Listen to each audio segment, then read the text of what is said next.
Black People's Award. The Black People's Award. You and I win, she win, he win. And the Black People's Award. Good night, everybody. Good night.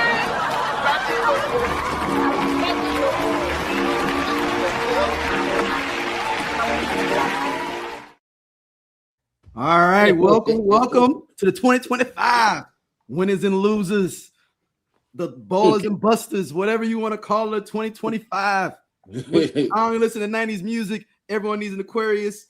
How's everyone doing? All right. The best part about that clip is that Whoopi Goldberg won for Serafina and for Serafina. And she's nominated for the whole category. Serafina and for Serafina. So that's the first thing that came to my brain when I saw that. Oh, so these are different awards that highlight or de-highlight some people from this year. Man, thank y'all for tuning in and listening. We're gonna start out with before all that. How's everybody doing? Before we jump, we good. Happy Kwanzaa, everybody. Yes. What's today, Scott? I don't know. It's one of them days, but it is Ujoma. Ujoma. It's the day of Khadijah. And we celebrate it. We do. We do celebrate to all of those who participate. I am currently unemployed and living my best life. Oh no, it's that's the first day of Kwanzaa. It's Imani, because I feel like we're at the first day Kwanzaa is Emoji, I thought. No, that's the first day. It's Imani, so it's the last day. Oh, nigga, I'm looking at it. See, this is what I'm talking about, niggas. Because let me just make sure. Umoja, Kujichagulia, Ujima, Nia, Kuumba, Imani. There you go. I forgot them, but I know how to pronounce them. Ujama, that was the co-op of South Central. So today is that was it. That was the co-op. Yeah. Mama worked at she worked at my co-op. But today is like 1 or 2 seasons, right? I think it was one. It got half a season, right? It got half a season. Right. Oh, I thought it was today is Nia. Because it was like somebody was like, "Don't make me get ugly," and it's like too late. Yeah. Today is Nia. Purpose. Nia. Purpose. Is it Nia? Nia. That's what the AI overview.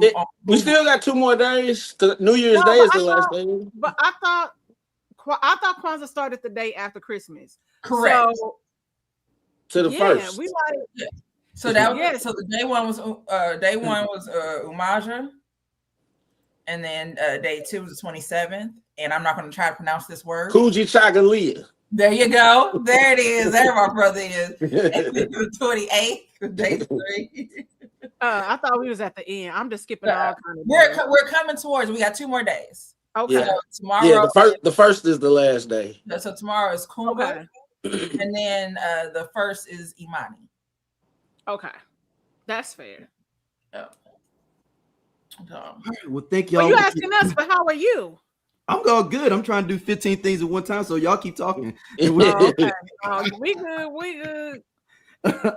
So first award is the Come Up Award. So we're introducing it like this. People can't do something themselves. They want to tell you you can't do it.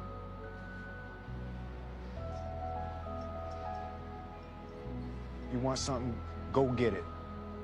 Period.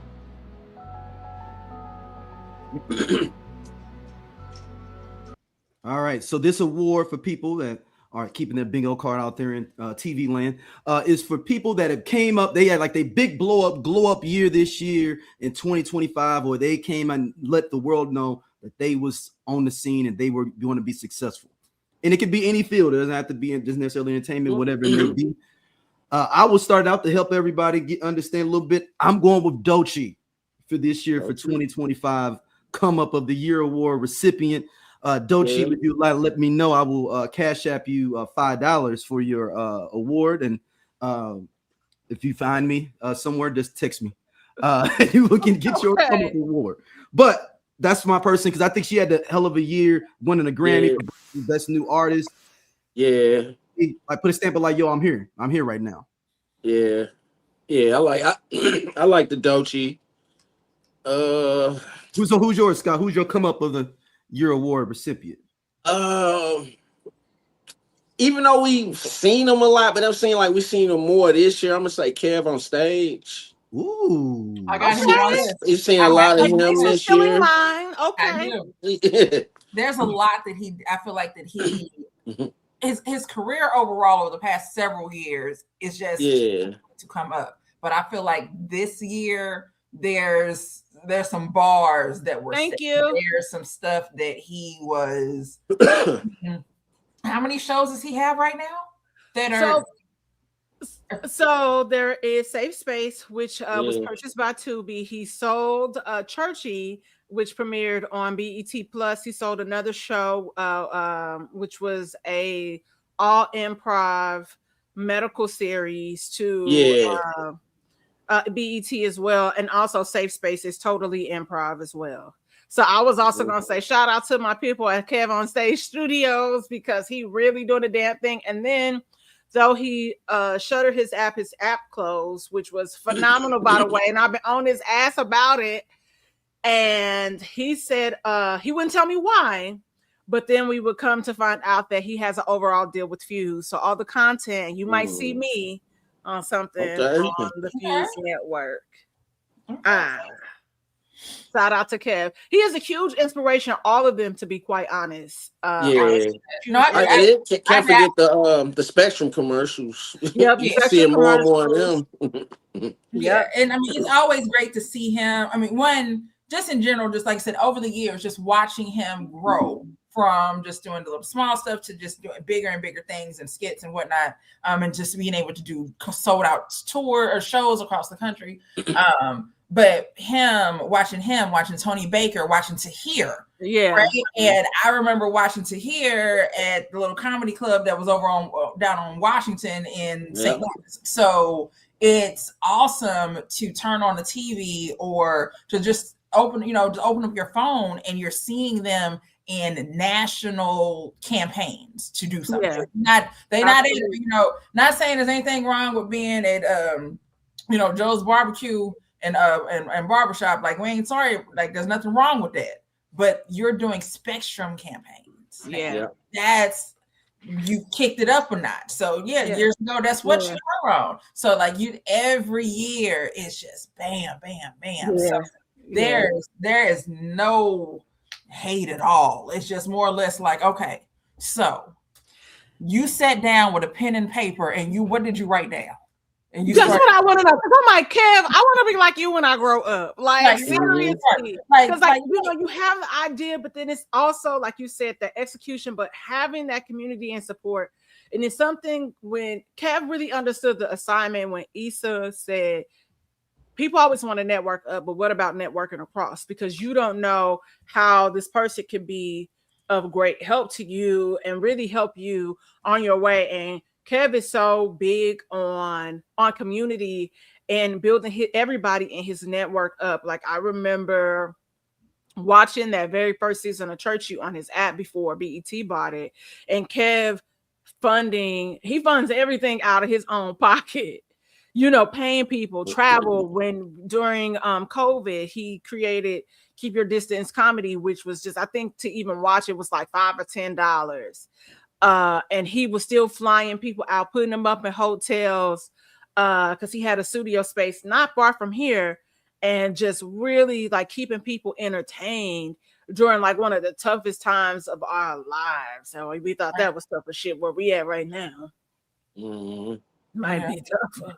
But I say all that to say oh man, I love Cass so much. So sidebar, they have a collaboration, Miss Stacy, that you might like with Brown Sugar Babe. Now it had nothing to do with the shipping because it might take you a month to get it.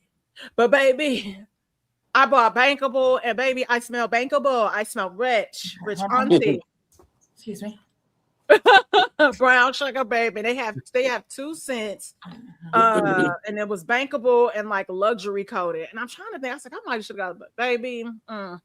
Your girl smell bomb. They always got their hands in something, and I love it so much.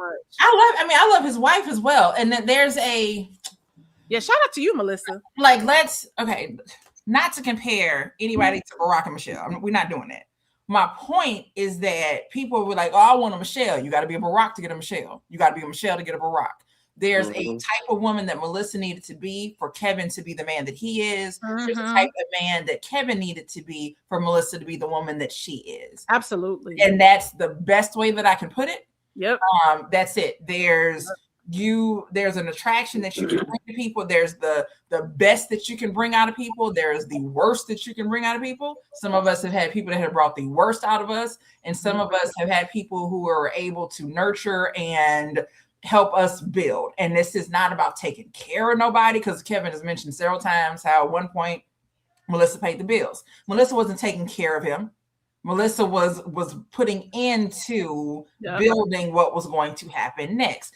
We know we need to get to this next level. I'm gonna have to put up $5 to make this happen. But when we make that 5, he gonna come back with 10. So, and it's not the same, ladies, as when these niggas be trying to flip your check. Well, it ain't the same. Oh, that was good. But my next one person goes to, even though he's been around for a second, Jordan the Stallion, who throws his glasses. Jordan is collecting celebrities like Infinity Stones, and it needs to be discussed. Listen, so who is this now? I don't even know who this is. I met him at a party last year, and nicest cat too. Like, people like Kevin, Melissa, that have just like this aura, like this light. Jordan is like that, but he just so low key. Because I was like, is that Jordan? Oh, you talking about the dude that be in the mirror? Yeah, I know you're talking. Okay. Jordan, shaver. I know you're talking about. Made the correct person famous. Because then with Dom saying that she met him, that he is so low key and so humble, I can see that. I feel that, like, you can see it. But at the same time, there's someone else who could have gotten the same type of notoriety and been a fucking jerk, been a damn asshole about it. And Jordan is, again, I don't feel like he's calling up people and asking, can I come stand next to you? I feel like the people are calling him. They're calling him for like, sure. Hey, or you're going to be in this situation. You're going to be in this place or whatever. Like, I want to see you. And he is at every premiere. He is traveling the world. He just was in, Korea and Japan. And it's because Alaskan Airlines found out that he was in one place and not the other. So he has been, like, just this year, what he has been able to do with just his phone. There's no huge studio crew, anything like that. Yeah, I love it. It's just allowing people being able to just have fun. I think we forget, especially in times like this, like how much fun the internet can be, how much positive things can happen, and which is what we're all doing, just by being here right now, just having this conversation with each other.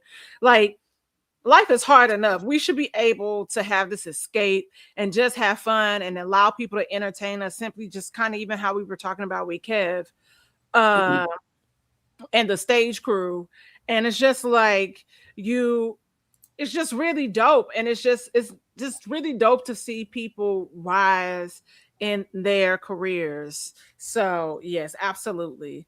So yeah, he's amazing. And I went to the spot when my dad and my sister were here, to Marietta, to Destination Smokehouse, where we meet the guy that does the tenderism.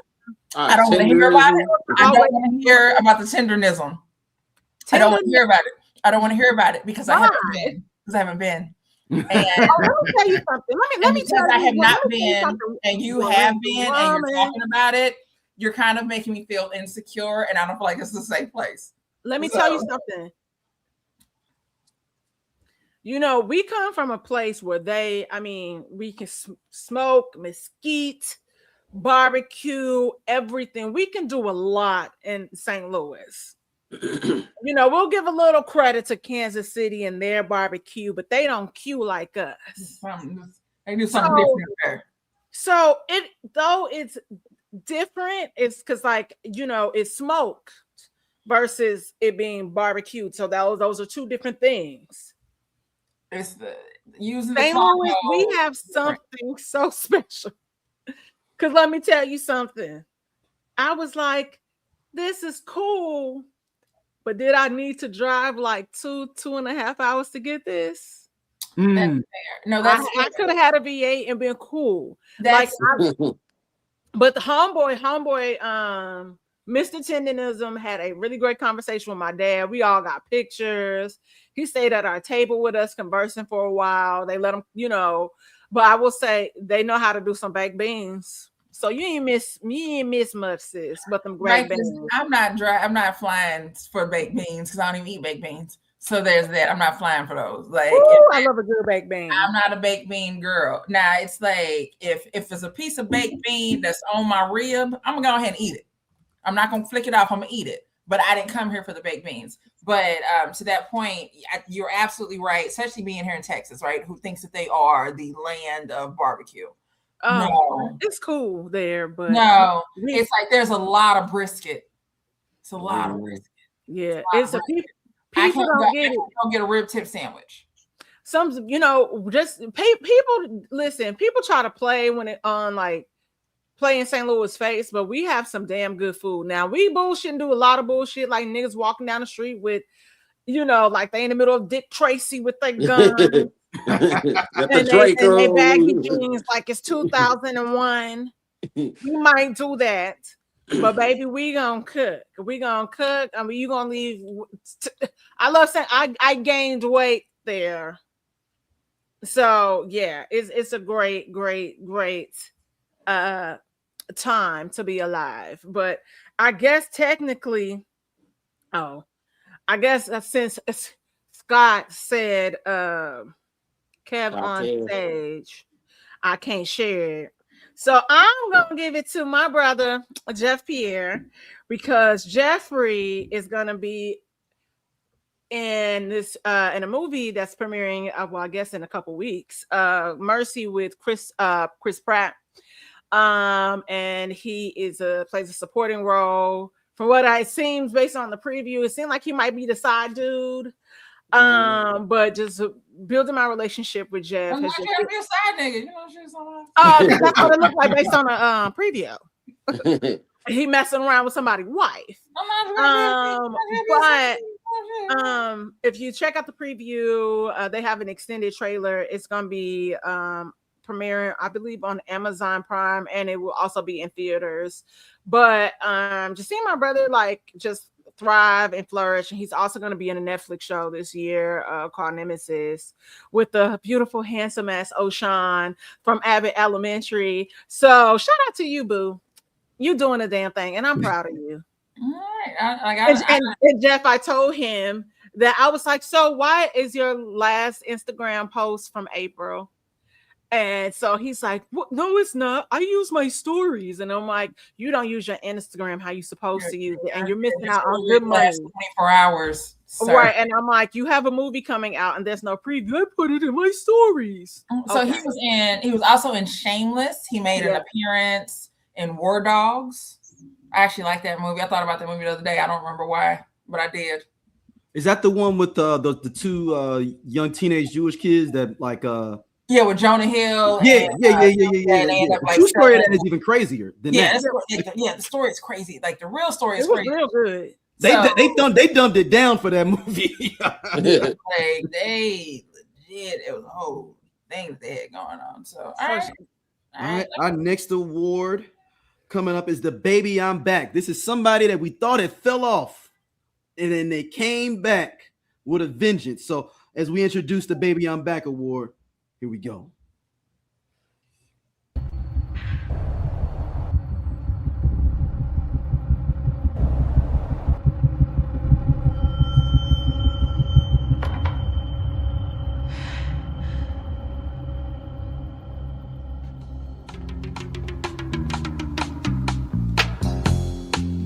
for those that were listening, that is the epic scene in Snowfall where they thought my boy was out, down and out, and he couldn't walk no more, and he let that woman know basically that I walked there on this limp, but I was faking this whole time, Franklin. I'm not gonna lie to you. I feel like a missed opportunity was by not playing the theme song from "Baby I'm Back." From the I gotta get around stuff that we can get. I know. Wait, copyright. Damn trademark. Y'all, it's a comment. Youngest PA said, "I called 911 in Wingstop because a young boy had a Draco out just walking around." See? Hold on. What? Hold on. I'm totally not even paying attention to the chat. My bad. I paid attention to the chat. I was like, wait a second. Shout out to you. Oh, that was good. That is hilarious. See, and now this is why Stacey doesn't look at the chat. I definitely see something that I would have responded to. This is why Stacey doesn't look at the chat. This is there for people who have listened to us for a while. Somebody said the Wingstop on Lindell. Shout the lifestyle. Yeah, that was it. Got to be the one on Lindell. Is that lifestyle? Is that lifestyle? Yeah, that's lifestyle. Yeah, there's a reason Stacey does not respond to YouTube comments or Instagram comments, because I will get kicked off of all of Meta platforms, and I'm good with them. They fuck with me. Like they like. So I'm saying, like, it's I can't do it. I can't, like, y'all. Somebody else said no. The guy who wrote the comment said Wingstop on Lindbergh. And see that makes sense. I was like, Lindell, yo, like, it's a little West Florissant. That's on brand. That makes sense. We should not be proud of that, but that makes much more sense than Lindell. All right, the Baby I'm Back award. Who y'all got for the person that had a comeback this year in 2025? Like I said earlier, I always said that Brandy and Monica, them going on tour. That's a good one. Absolutely. And also Clips getting back together. Oh, can you stay out? Get out of here. I'm sorry. I'm sorry, dog. You pick one. All right, I'm sorry, dog. All right, you go take one. that. You picked Brandy and Monica. Yeah, all right, go and take it. Yeah. Take Clips. Brandy and Monica had a hell of a year. Yeah. Stacey, would you like to discuss this at any point? You good?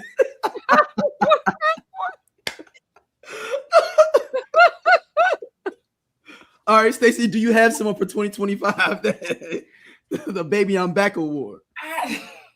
I've been thinking about it, and I'm like, who the hell's our Baby I'm Back award? And I started laughing, and I said the St. Lunatics, because somebody said that in the comments. Somebody said it in the comments.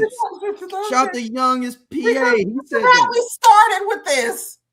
There was a whole lawsuit. I spent 3.5 hours talking to that man on the phone, and now look at him. Is he going to be a part of it, or is he not? I don't know the answer, and I don't want to call to ask. We don't need to. But yeah, there's it's the Lunatics, and it's like, hey, you know what? Look, some shit popped off. We all right. We going back on tour. Nigga, we back in it. Like, City Girls back It's going to be produced by St. Louis's very own Metro Boomin, who went to Parkway North. Shout out to the Vikings. That's my Baby I'm Back award, is the Lunatics. I thought it was over with. We thought it was done, right? Not only were y'all not making music together, there was a whole fucking lawsuit. And then, now there's a tour. Well, apparently there's no Ali friend, so that sounds accurate. Yeah, that makes sense. Yeah, they said no Ali. That makes sense. Like I said, but it's like we back, we out here, and it's kind of like when y'all got into it around Halloween, but by Thanksgiving, you was at dinner. Thanksgiving, you was at his mama's house. You was there. They thought they got rid of you. They didn't. Oh shit, boss. And I clearly have the clips because I am a ballerina doing pirouettes inside of a snow globe, shopping sprees in Soho. Yes, the clips, guys. Oh my gosh. The Clips have had like the most iconic year, coming back together. Haven't dropped. When was the last time they dropped? The Neptunes was together, right? Yeah, it was like 16 years. Yeah, since they did an album together, and I just feel like it was needed. It was on time, and they have definitely had their moments. So definitely, I just listened to that joint with Tyler the Creator, and I just saw the video the other day. And it's like, man, when they like inside the showbiz, the visuals for this. I am so glad that we are getting back to the space, though, that their MTV no longer exists, where people are making music videos. Like, I think it's such a crucial part, and I've always thought that it was a crucial part to a rollout.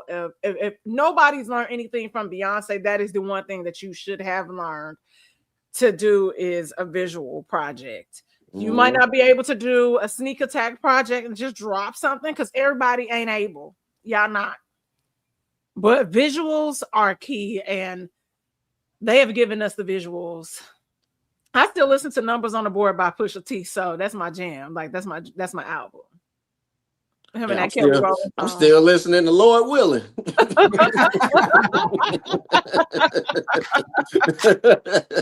love it. I love it. Look, I'm still listening to Hot Damn off of the Clones album. Shit. Look, they'll know I have an undenying love for Pusha T. If he wasn't married, I would be on his line. I'm gonna tell you right now. But I respect the covenant of marriage. So yeah. And also, I want to shout out the Clips. Didn't they perform at the Vatican? Yes, they did. They're the first rap group to perform at the Vatican. They just having a great year. Doing that shit. And it's just like the pen game is so strong. The metaphors, when you start breaking down like everything, it's just like I love smart niggas. You niggas need to be smart. Go to school. Go to Montessori school. Read a book. Yeah. Hey, read a book with your dumb ass. Oh yes. I mean, I'm trying to. Somebody kind of took mine, but I'm finna flip one a little bit on this one. I'm gonna say Tiana Taylor. Considering if you take it, I mean, people might be like, she's always been everywhere, but this year particularly was a challenge for her. She was, going through her divorce, but then she gets into the Paul S. Anderson movie and kills it in there. She's dating like the top dude that everybody is no longer dating. Yeah, it just came out today. It broke up today.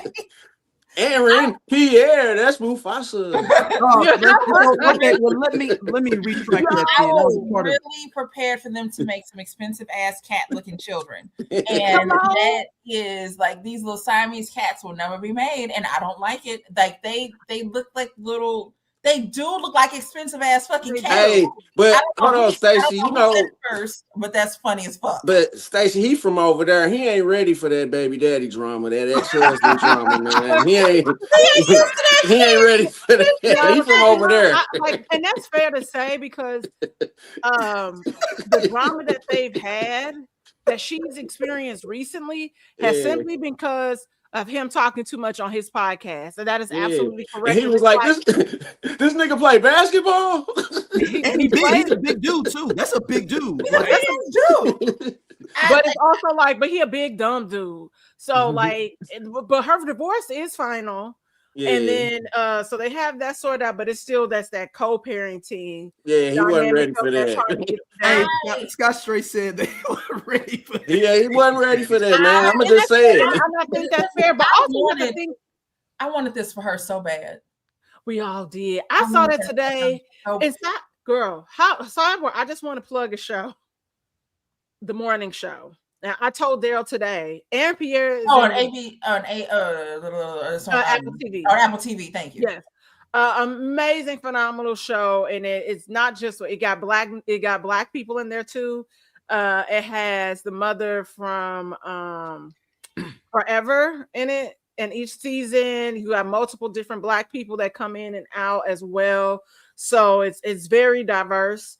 But Aaron Pierce in this season, I just was like, oh shit, you know. So I mean, I think also what a man. That's a man. But I think probably part of the thing there as well is that this is what happens when you are working still and you are now entering a new realm of fame, because that's what's happening for the both of them, because he's gearing up to do Star Wars and like a DC project as well. He's got scheduling conflicts. Green Lantern. And so her being nominated for a Golden Globe, potential Oscar buzz. So it could be just a lot of scheduling thing and time that they used to be able to have together. You just don't have it. And hopefully something happens and the stars realign and they come back together. Beautiful. What people. I think sometimes I hate that whole people in your life for a reason, a season, or a lifetime, blah, blah, blah. I do love that. What I hope, if nothing, again, we know nothing about these damn people or their lives, right? We know nothing. We just know what we see in pictures and interviews. But I hope that from this relationship, she was able to see what's possible. Oh, a word. Say it one more time. See what's possible. So while right now in this season, this may not be who she can't be with him right now, but the way that he treated her and the way, and it was like, I think it was a Breakfast Club crew episode. And there's this thing about women that are hard. And I will tell you that most women that are hard do not want to be. They have no fucking desire to be hard. We had to be hard because we were put in situations where for lack of a better term, our femininity was taken away. We had to be the masculine one. So when you were safe and you were comfortable and you were in a situation where you know that you can let that guard down, you can take all of that armor off, and this man has you. He got your back. He got your back through the good, the bad, while you crying, while you sad, whatever. All that shit that you see that you assume is this person, this hard woman, she doesn't exist. She doesn't have to exist. She's able to let all of that go and just be her. And you can see it in their interactions with each other. You absolutely see it in the way that she is drawn to him or the way that she's cuddled up next to him. You don't do that next to somebody that you fucking can't stand or that you don't feel safe with. And while you can do it, there's that body language is different. So like I said, if nothing, if it is true that they've broken up, I hope that this was a lesson for her of seeing what you've dealt with before is not what the fuck you got to put up with going forward. There is someone that will be that person that you need them to be. This man is showing you that right now,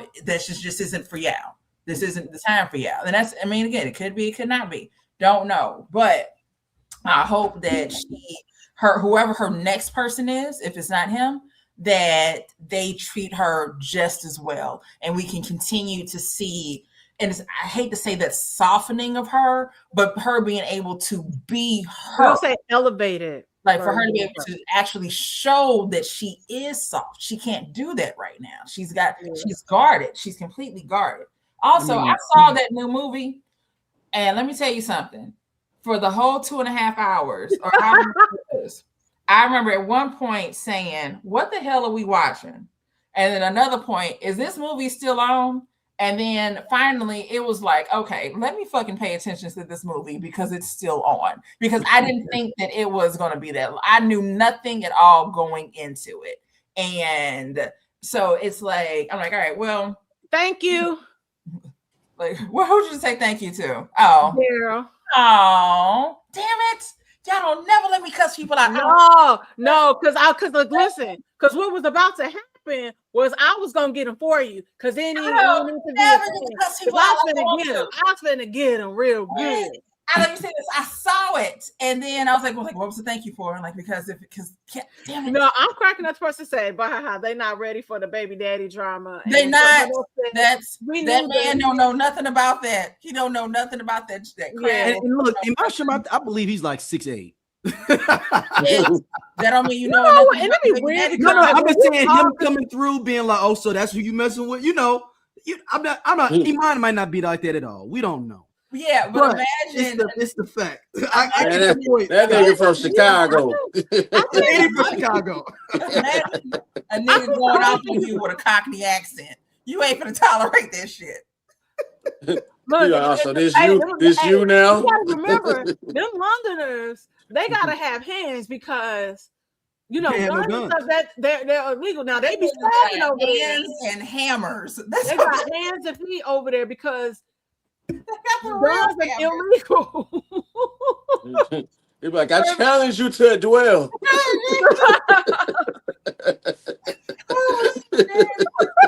And I only noticed that I took a fencing class.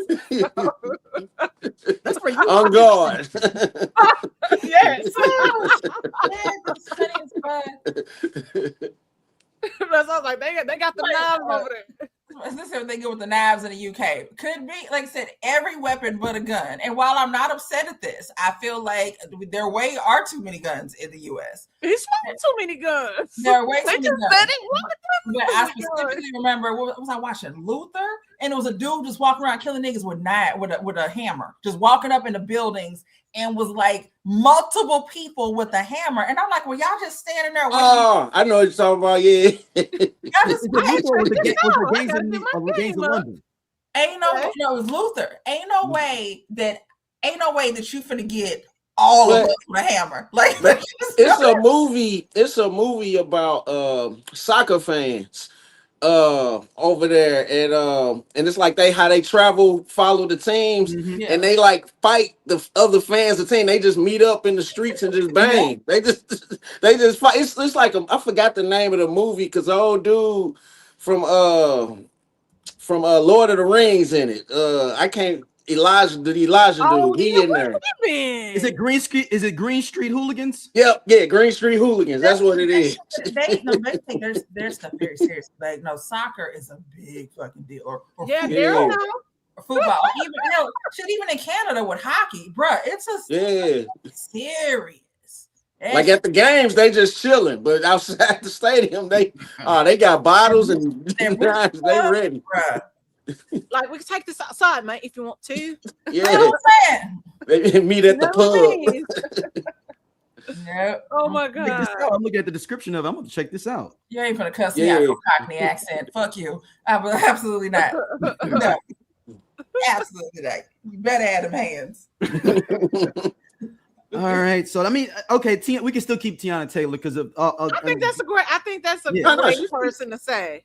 Yeah, so I mean, I think that was a don't let them break up. Fuck up. I was like, I saw that. I was like, oh man, I hate that. You're gonna be eating 12 grapes under the table tomorrow, trying to manifest a new nigga. Like, bruh. Is that what it takes? I need 12 grapes. 12 grapes, eat under the table at midnight. No, because I think Tom Thumb don't close till 10, so I can still make it if I go give me 12 grapes. Well, it ain't New Year's Eve. You got tomorrow. No, I ain't gonna leave the house tomorrow. It's over with. I don't care no more. I've lost interest in this whole thing. You have someone, Stacey? You have someone, Stacey, for the Baby I'm Back award? Like I said, that was it. It was my Lunatics. Yeah, Lunatics. Yeah, she did the Lunatics. That's a good. All right. So next up is Daddy. I didn't know it was gonna be days like this. Ooh. This is the award for someone that they just had the year that they never ever anticipated on their bingo card. The Combs children. Something. Hold on. That's it. We don't need to keep going. They got everybody, especially after yesterday. Because I typed that out.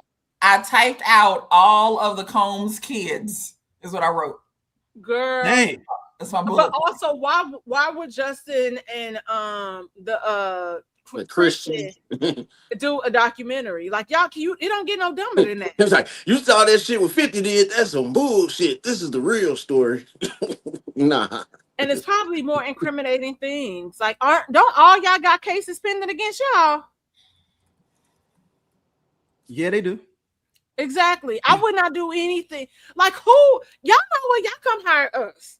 Come see us. Come over to SOLC Network. We'll make sure you don't do dumb shit.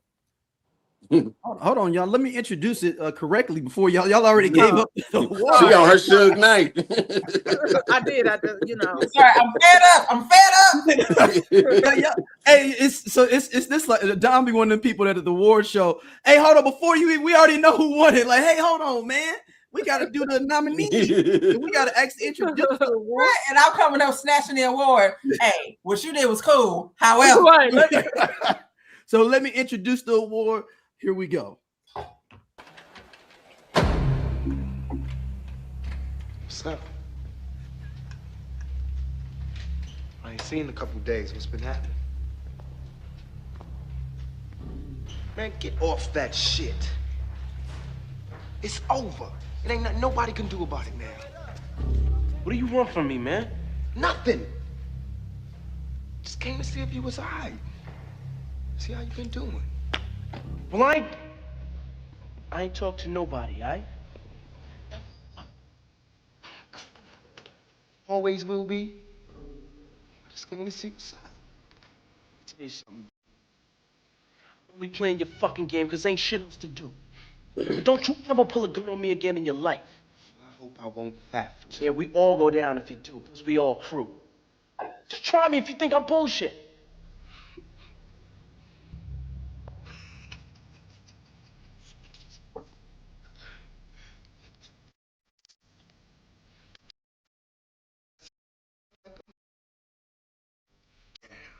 Too bad Raheem's died first. All right.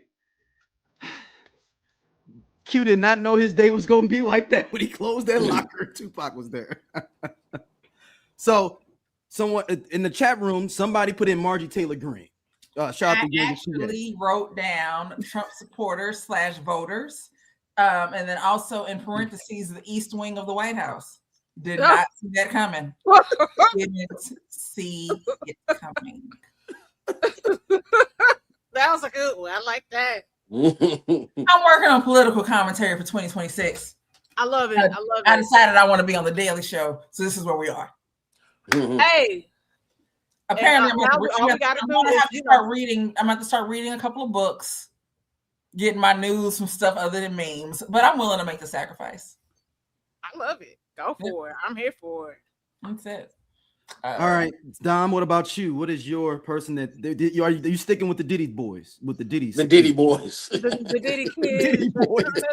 Because I'm like, damn, like I don't think that they saw. You can win multiple awards here too, y'all. I don't want. Oh, okay. No, we're very well aware that this will be the first category that these children fall in. I was thinking about them potentially even. Yeah, I think I'm gonna stick it to them because I was gonna say maybe Ja Rule, but no. Yeah, I'm gonna stay there. He had a normal year. He's not normal, but it's just like nothing out of the ordinary. It's normal 50 Cent beef. Yeah. So yeah, I'm gonna stick with the Combs kids because just yesterday I was like, really? That's what y'all really you want to do that? Okay.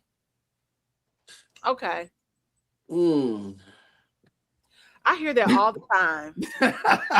All the time. Paparazzi stopped me before about that. Hey, hold on. Before we go there, tell that story where they thought. Wait. Do you want to tell everybody what we're laughing at? Or we laughing? Yeah, hold on. I'm going to put the comment up. We're laughing at this particular comment. The woman on the bottom left looks like Reagan Gomez from Parenthood. And I received that. It's so funny because like me and my boyfriend, he was like, has anybody said that? And I'm like, yes, all the time. Funny story.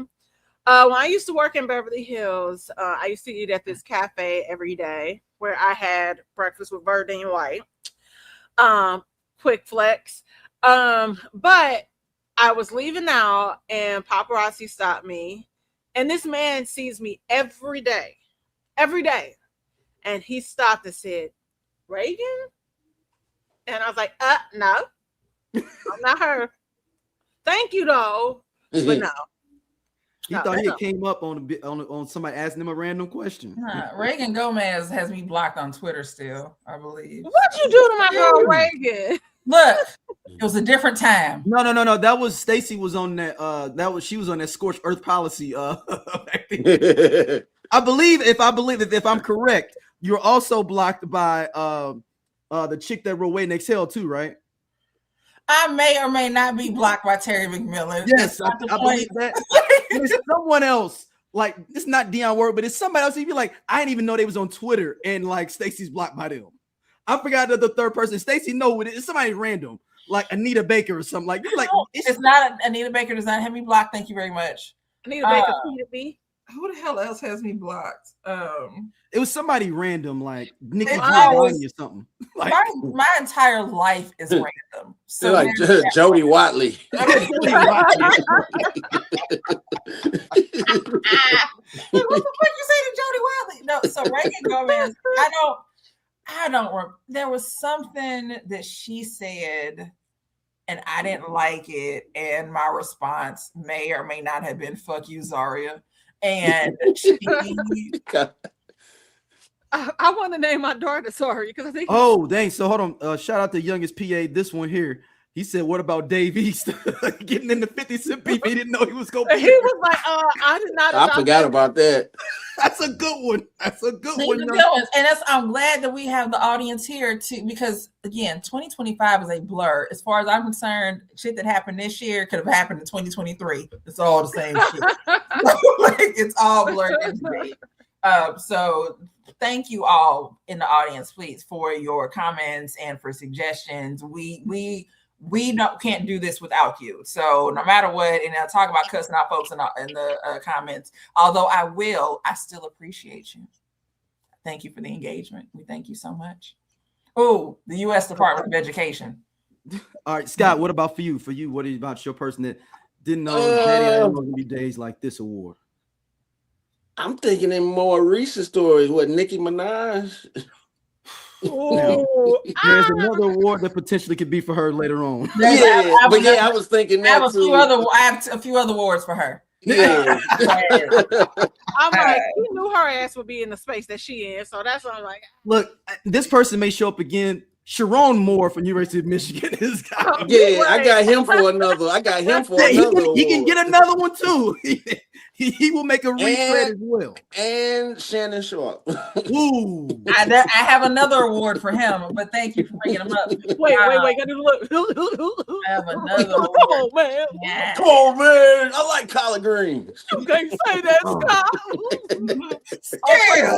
He's here in like 15 minutes. He just got home. So I don't. Oops, I'm sorry, baby girl. Yeah.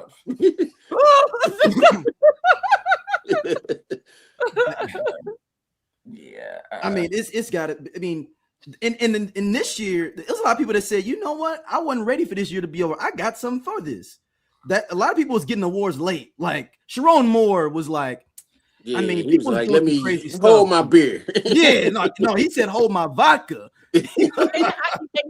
But like as more information comes out, apparently it's just hitting the media late. Like they've known, like the school has known for about a year that he'd been messing with that girl. But I just don't understand why you would have a plan B. Or Jazz to your job. Because you're talking about Mel Tucker, youngest PA. That was the coach that was doing that. Yes, and I'm sorry, and I hate to make a generalization about all men, but y'all are dumb. Yeah, listen, y'all are dumb. That's why it happened. Again, I don't want to make a generalization about all men, but all men are dumb, and it's shit like that. Like, why would you have it delivered and make it so bad? You fuck around and had a damn male DoorDash driver who brought you some damn the plan B. not even a plan B, some damn multivitamins or some shit. Brought some Tylenol. Yeah, they was out of plan B, so I got you some of this. They was out of plan B. So, yeah, I got you some Metamucil. Oh, it's Matt Weiss. Okay, it was Matt Weiss. Sorry, Young and Space. So it was Matt Weiss that was doing that. It's also, I think what's interesting is why, which I don't understand this, and this sounds crazy, like what I'm about to say, because men do a lot of things that are so stupid, especially when it comes to coochie. I don't understand how they're not more women in power controlling shit, because men are so weak when it comes to coochie. So and it be them bitches that's male centered that be fucking up the game for everybody else if we not like if we can keep it a bean. Cause it's like, how you gonna tell me and you a man that I can't abort this baby, return the sender on this baby? Like, really? Is that the thing? Like you want to control, but then be out here, y'all be on Grindr at Republican conventions using y'all real name. Like, and I'm telling you, I was like, there has to be a coup when it comes to that shit. Like, the gays, we all gotta unite and it's like really start out niggas and like coming for shit and blackmailing people for money. Cause like, if it ain't about the money, like T.I. said, then what are we really doing? Cause I'm like, I would be extorting niggas. I wouldn't, sorry. Go ahead. All that to say, because I mean,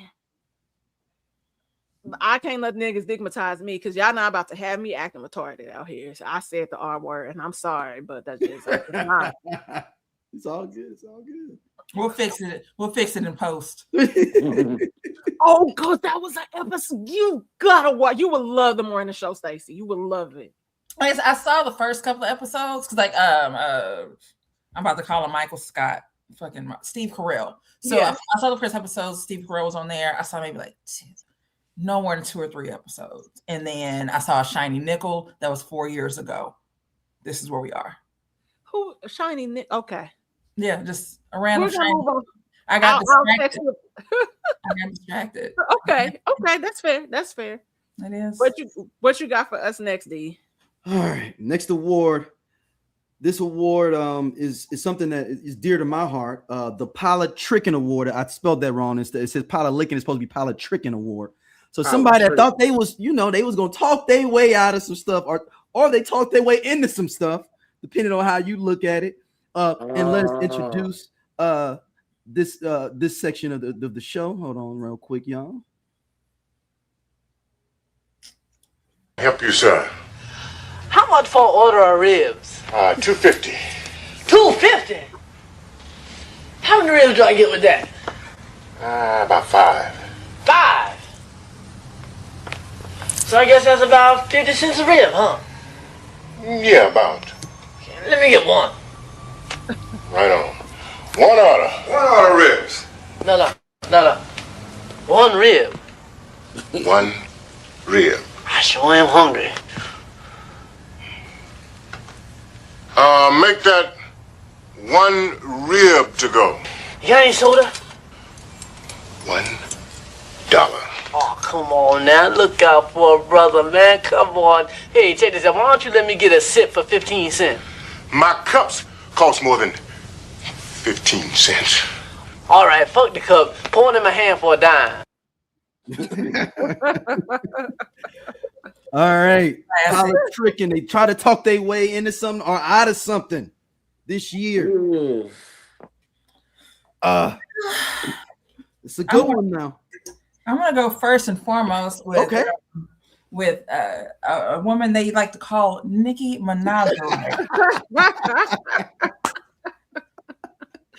Oh no! I mean, I don't know if everybody else. This is one of those things that everybody want to put their cards if they all had to say. I would like to vote for Nicki Minaj for this specific award. I don't know what she's campaigning for. And that album that ain't never coming out, friend. And neither does she. Okay. Anytime that you threaten someone with an album 6 months in advance, it's not a threat. It's not a warning. it's just an announcement. It's a church bulletin at this point. It's just, hey, in 6 months, save the date. Like, this is what the hell is happening with that. As well as her recent sit down with at Turning Point USA, because she has read one tweet that she thinks that she agrees with without any nuance, and has decided that she is going to put all of her energy into that. And while it's appreciated, but she has stopped harassing younger women. And I have to say younger women because Nikki is 40 fucking something years old. So anybody, I'm not arguing with a 20-year-old bitch online. Not for long. Well, let me say this, not for too long. I'll do it, but not for too long. But she has decided to stop harassing younger women and now has decided to go into politics. And without realizing that everything, the people that she's sitting down talking to, everything, every stereotype that they have created for Black women is what she encompasses. She doesn't see that though. She doesn't understand that part. Or that yes, she's gained a lot of new Twitter followers. Yeah, you have, on Elon Musk's big platform. Deleted your Instagram account. Yeah, I was like, don't forget she deleted her Instagram. Deleted your Instagram account. You were out here because she lost followers on Instagram. Right. You want followers. So you're out here campaigning, and I don't know if you're hoping to maybe get a pardon for your husband who is unable to attend daddies and donuts at your daughter's school. I don't know what the issue is, but it has to stop. I need you to stop politicking this year. It has to stop. It has got to stop. Like, it's so somebody mentioned Candace Owens. She doesn't get it because that's what that's her image. Like, Candace Owens has not, with the exception of probably when she was in college, has not tried to be anything other than what she is right now. She's not trying to win anybody new. Well, her and her young Republicans trying to infiltrate HBCU campuses is interesting, but that's a whole other thing. But we know what that's about. It's kind of the same thing that kind of like OJ in the end, when he realized the only people that because Black people, we tend to be so overly forgiving, and so it's kind of like, damn, like I'm kind of bad with the whites and the people where I could go, but so I gotta go back to my people. So like now your talking points are very pro-Black, and like you've been aware of this, and now you're trying to say, out, Erica Kirk, and say y'all relationship was something different between you and the husband with the yellow. Did he have jaundice? Because why was his hand so yellow? But it's just interesting to see, piggybacking off of what you said. And I just was like, I told Daryl last week, I said, Nicki Minaj is never on the right side of history. Every time she has the opportunity to do something great and kind of change the narrative about something, she's also very male-centered and male-facing. So she's going to do things that uphold the patriarchy, misogynistic, misogynoir views. Your brother is a pedophile. Your husband is a pedophile. And so, of course, and then you go out here harassing the victim for what? Yes, you knew him, but y'all were not together. So why would you even? And this is how I know niggas don't like money enough for me. And I'm not saying money rules everything, and money is like, oh my God, it's the end all be all. But y'all are in positions that everybody on here we could only dream of, to not have financial debt. Y'all booking gigs that's like $100 million plus. For a verse is like $500,000. You know what I mean? If my words are that important, I would not take it for granted. But you get in these positions, you sell out and you sell your soul, and now look what's happening. You keep putting your foot in your mouth. But that's what happens. Again, see, this what happened. That's why I said y'all out here moving stupid because you digmatized. They're about to seize your home. They're about to seize your home. Your husband is because of your husband's shenanigans, and y'all not he done attacked somebody. y'all have a response. So a default judgment, you about to lose one of your homes simply because of this nigga. I ain't never seen nothing like that. And it's funny because, you know, when Cardi B was talking about everything, you know, after her album drop. This is a good point that he brought up about Candace, youngest PA. I said Candace because she got the country of France on her neck. She does. Out there saying that the president of France's wife is allegedly a man. That's what she does. She does keep saying that, and the fact that there are now countries that are like, "Bitch, you cannot come here. You must stay. Stay where you at." Oh, I love it. Oh, I love anybody who can't get into some shit. So hold on. France said that what it was like the Candace Owens can't go to certain countries now. No, so hold on, let me look it up. I want to get the story right. But there was absolutely a foreign country that she was trying to travel to, and they told her absolutely fucking not. Let me look it up. Let me find it. Let me get the Dom. Keep talking. Okay. Oh, it's Australia. That's all I was saying about her. It's just Australia. It's Australia. The whole fucking continent. A continent told you, bitch, no. But you know what? And the way that people and how silly this country is, you gotta. When you're in places like that and you are very public facing, you gotta choose your words wisely because people will slip in and out and get your ass real quick on our soil. So it's something we just don't say publicly. Well, somebody asking comments about certain stuff in the we see you. They're not terrible comments and things that you've said, but we just not getting in that because we trying to live. Hey, Stace, it's something I want to ask. Everybody, Cornelius Anthony from Simply Champagne is into the chat. Go ahead, brother. Go ahead. What's up, y'all? Hey, thank you, man. It's an honor to be here, be amongst such beautiful people. But I wanted to piggyback off what Stacey was saying in regards to like we're such a forgiving race. Do you think that's the reason why they tried?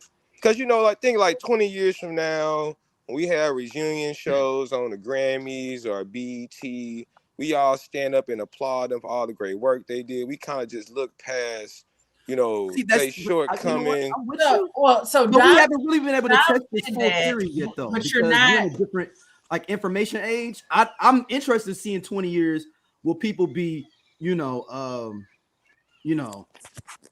like OJ is kind of was OJ embraced recently? I mean, I think we never, even though we know what OJ said, it was still for the most part because of how we really embraced him and came around him around the trial. Right. Now, where we was like, nigga, you got off. Now, why you go do this dumb shit and try to rob these niggas? So you got to sit with that. We not backing you up on that. But when he got out, we rocked with him. Like Jamie Foxx said, just go sit down somewhere. Right. D, what did I say about Chris? What did I say about Chris Brown and OJ? I said about both of them. You should have just went and sat your ass down somewhere. Go sit down. You should have when you got out. Leave finish your parole. Go out of the country, and that's it. Be quiet. Just pull that Russell, man. Go move to Belize or something. Go to Bali. I would totally go. I'm telling you, listen. In the event of something, all of a sudden I go missing, check Belize first. Yeah, you can still record an album. Okay. Drop a mixtape. Check Belize. See if I'm in Belize first. See if I done found Shine and I'm down to Belize bothering him. And if that's not it, then something has tragically happened to me. I'm gone. Okay. So real quick, Cornelius, what was your politicking a person of this year that was talked their way into something? Candace, that whole rebranding thing was terrible. Candace Owens, you going Candace Owens? Okay. I guess they knew what it was with that, and I watched the interview she did with what's the white boy, the English white boy that used to be on CNN. Piers Morgan. He ate her alive. It was ugly. It was pretty ugly. Ugly. It's the worst thing that can happen for any, and I don't want to say any black person, but any person at all who all of a sudden decides that they are so deep into politics is for them to start doing interviews on news networks with people who are actually familiar with politics. Mm-hmm. Because it is nothing but this shit ain't shit but the Thugnificent doing an interview on Bill Maher. Well, Malcolm said it best. We the only race that look for celebrities to handle political stuff. You don't see white folks. I mean, white folks have people that talk politics, but they're not at the forefront of the movement. You're not going.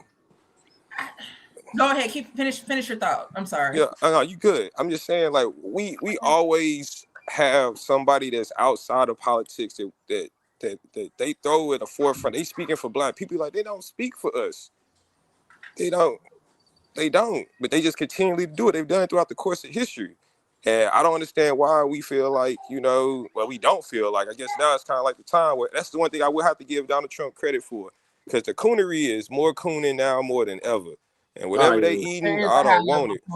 It's a high level of, hey, like, as Puff used to say, bitch assness. Yeah, it's some high level coonery going on in today's world. And I thank Donald Trump for it, because when it changed, don't come back to this side. It's over.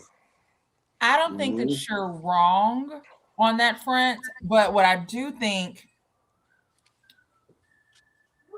is that we're in a time right now where, or even before, like, so being a politician doesn't, as being a Black politician doesn't get you noticed. Being a Black celebrity, being famous for something outside of something that involves school and learning stuff makes you popular. So that could be an entertainer, it could be any type of celebrity, it could be a singer, whatever. So we know that those people end up being, quote unquote, the voice of a generation. So sometimes I do understand why we look to people that have large platforms to spread a message. However, to that point, the person who has that large platform and is spreading the message should be knowledgeable about that message, or bring someone else in who is knowledgeable about that thing. So if I were to talk about reproductive rights and I have this huge platform, but I know a little bit, but I don't know everything, I would use my platform to showcase someone who does know more about this topic, to show to my followers so that they can get that information. Absolutely. What's happening is that people who have that pamphlet amount of information are the ones who are holding these conferences and who are saying, this is what you need to be doing, blah, blah, blah, blah. And then when they get hit with a question that they don't know the answer to, oh, well, blah, blah, blah. Well, you don't know the answer because you don't know the topic. Yeah, you don't know the topic to the full extent. So absolutely, I don't think there's anything wrong with someone using their celebrity to draw awareness to a situation, but they need to be able to bring in people who truly know the nuances and everything about it, so other people have other questions that they can answer it. Absolutely. I agree. Yeah, so someone said 100%. For politicking, Rory and Maul for the Rory and Maul podcast. Yes. I mean, here's the thing about this is because we're all in the media space and understanding how things work. That's why you have to go do the yearly scrub of your social network, Twitter, whatever. Mm-hmm. And so, which is simply, for people that want to know, is typing your name into Twitter, and you'll do your @ and then you'll type in whatever.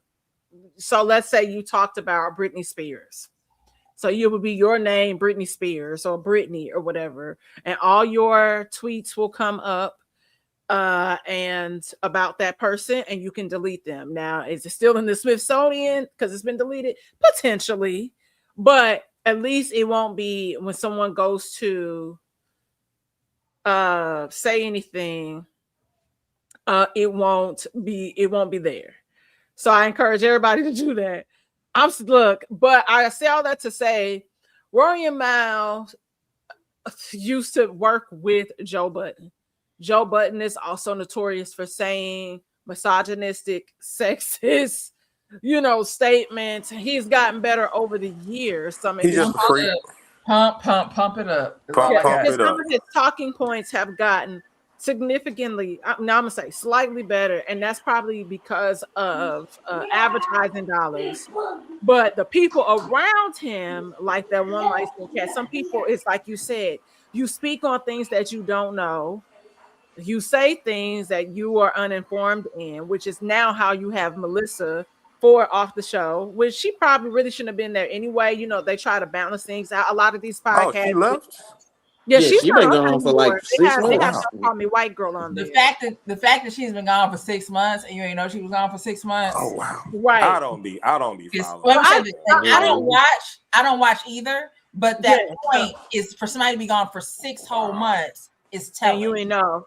But that also, but it's also interesting because, you know, like a lot of these podcasts try to balance out the male energy by having like a woman in there and to get like some of the you know, people out, you know, like a balance of like male to female ratio watching and engaging in your podcast. But trust me, ain't nobody on there that's attractive or smart enough to get a lot of women in there anyway.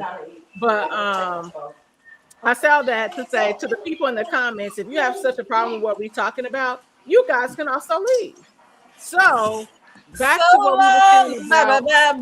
Bye. So back to Rory and Mal. So all these old tweets had resurfaced where they were very, again, pandering.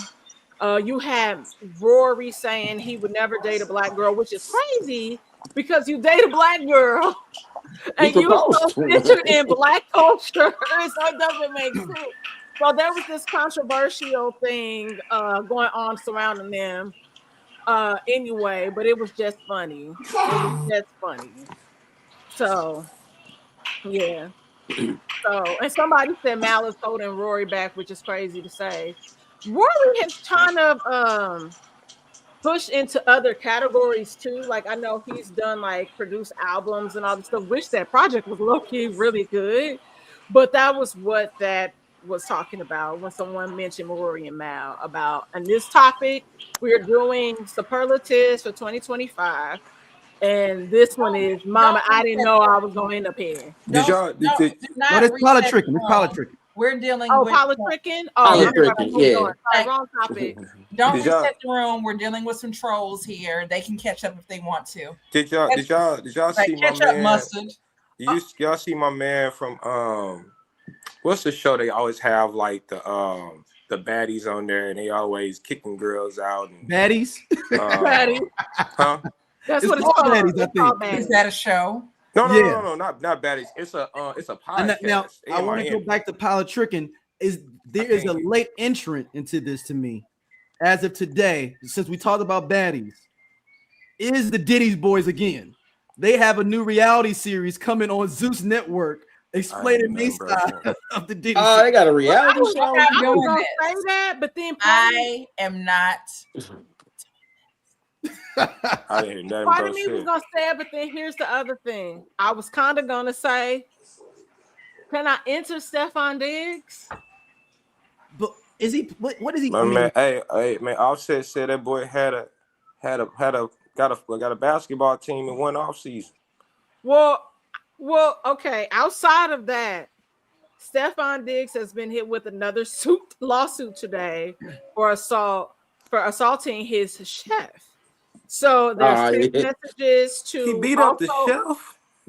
I'm sorry. He beat up the chef. Yes, apparently he choked the chef. So this just happened. And cook the biscuits right.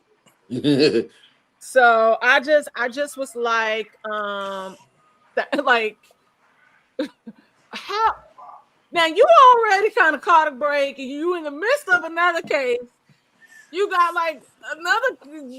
You spent Christmas with your other baby mamas, which I respect. I love it, respect it, because like we're not in your relationship, so whatever what's understood doesn't need to be explained to us, and people have to start understanding that, and that comes to marriages, everything. That's not our business. We can talk shit, but I will say it is wild. But nigga, this happened at the beginning of the month. What are you doing? I mean, thank you. I mean, the next award I do want to give to someone else. The next award is I'm too old for this shit. The next award is I'm too old for this shit. And I'm too old for this shit award. Yeah, let Number me. one contender. Yeah. Nicki Hold on. Yes. Hey, you can't steal my bit. I have been holding on to that. Hold on. I'm too old for this shit. All right. I'm too old for this shit. Stacey, go ahead now after we get our introduction. Motherfucking Minaj. Yep. Nicki is 43 years old. No, she's So this is her second award of the night. Jim is you know the person talks in the background. This is her second award of the evening.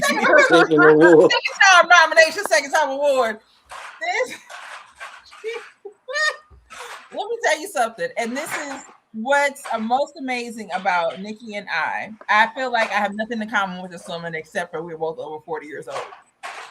But every time that I am about to crash out on the internet, or I do slightly crash out, so does she. And I realize that I look like a fucking idiot on the internet crashing out. You are 43 years old. You have a child. 43. You have a husband. I don't have none of that shit. And you are online for free on her cussing out folks. And I do it because out of just, frustration with the world and my entire life. You got better shit to do than to sit up and argue with young bitches all day online. Cocaine is a hell of a drug. Have other shit to do than argue with others with young bitches. You know what I'm saying? It's like we're so similar, but yet so different. You should absolutely not be doing this like at all. You have got to find a hobby. You have a child. Go raise the child.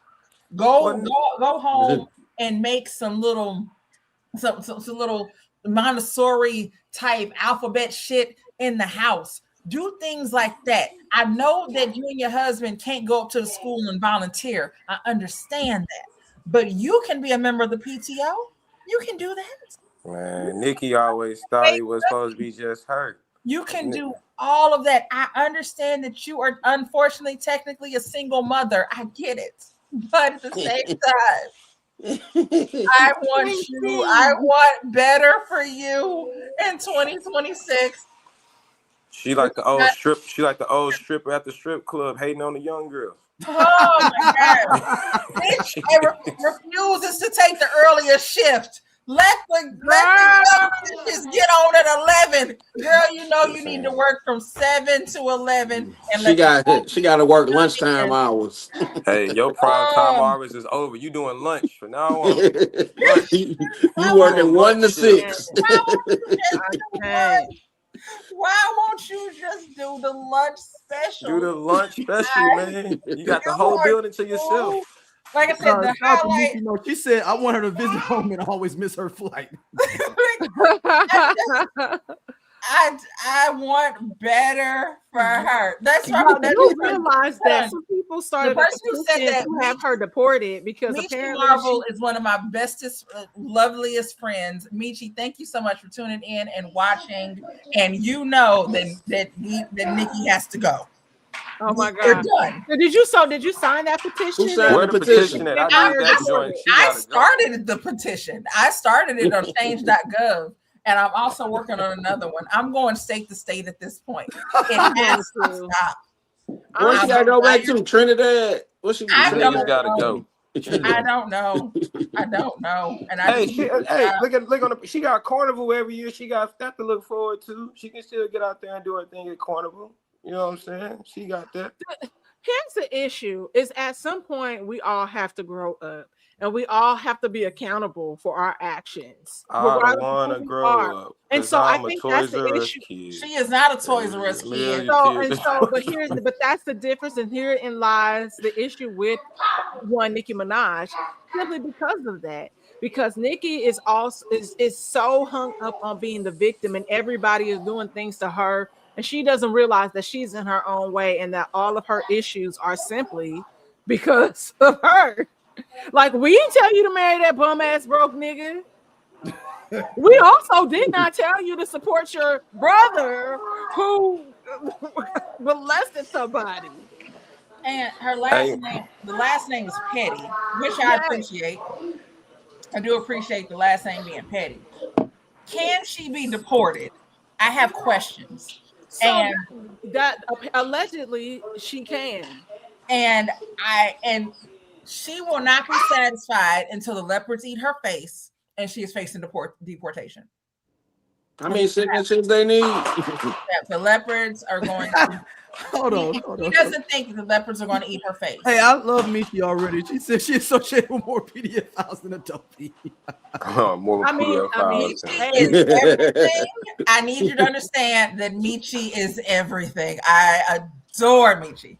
Darling, I just can't. I can't with old girl. So It's I mean, just too this much. is the thing is, I do want to put her in there. Wait a minute, hold on. Somebody said allegedly. Don't let the lawyers come for you out.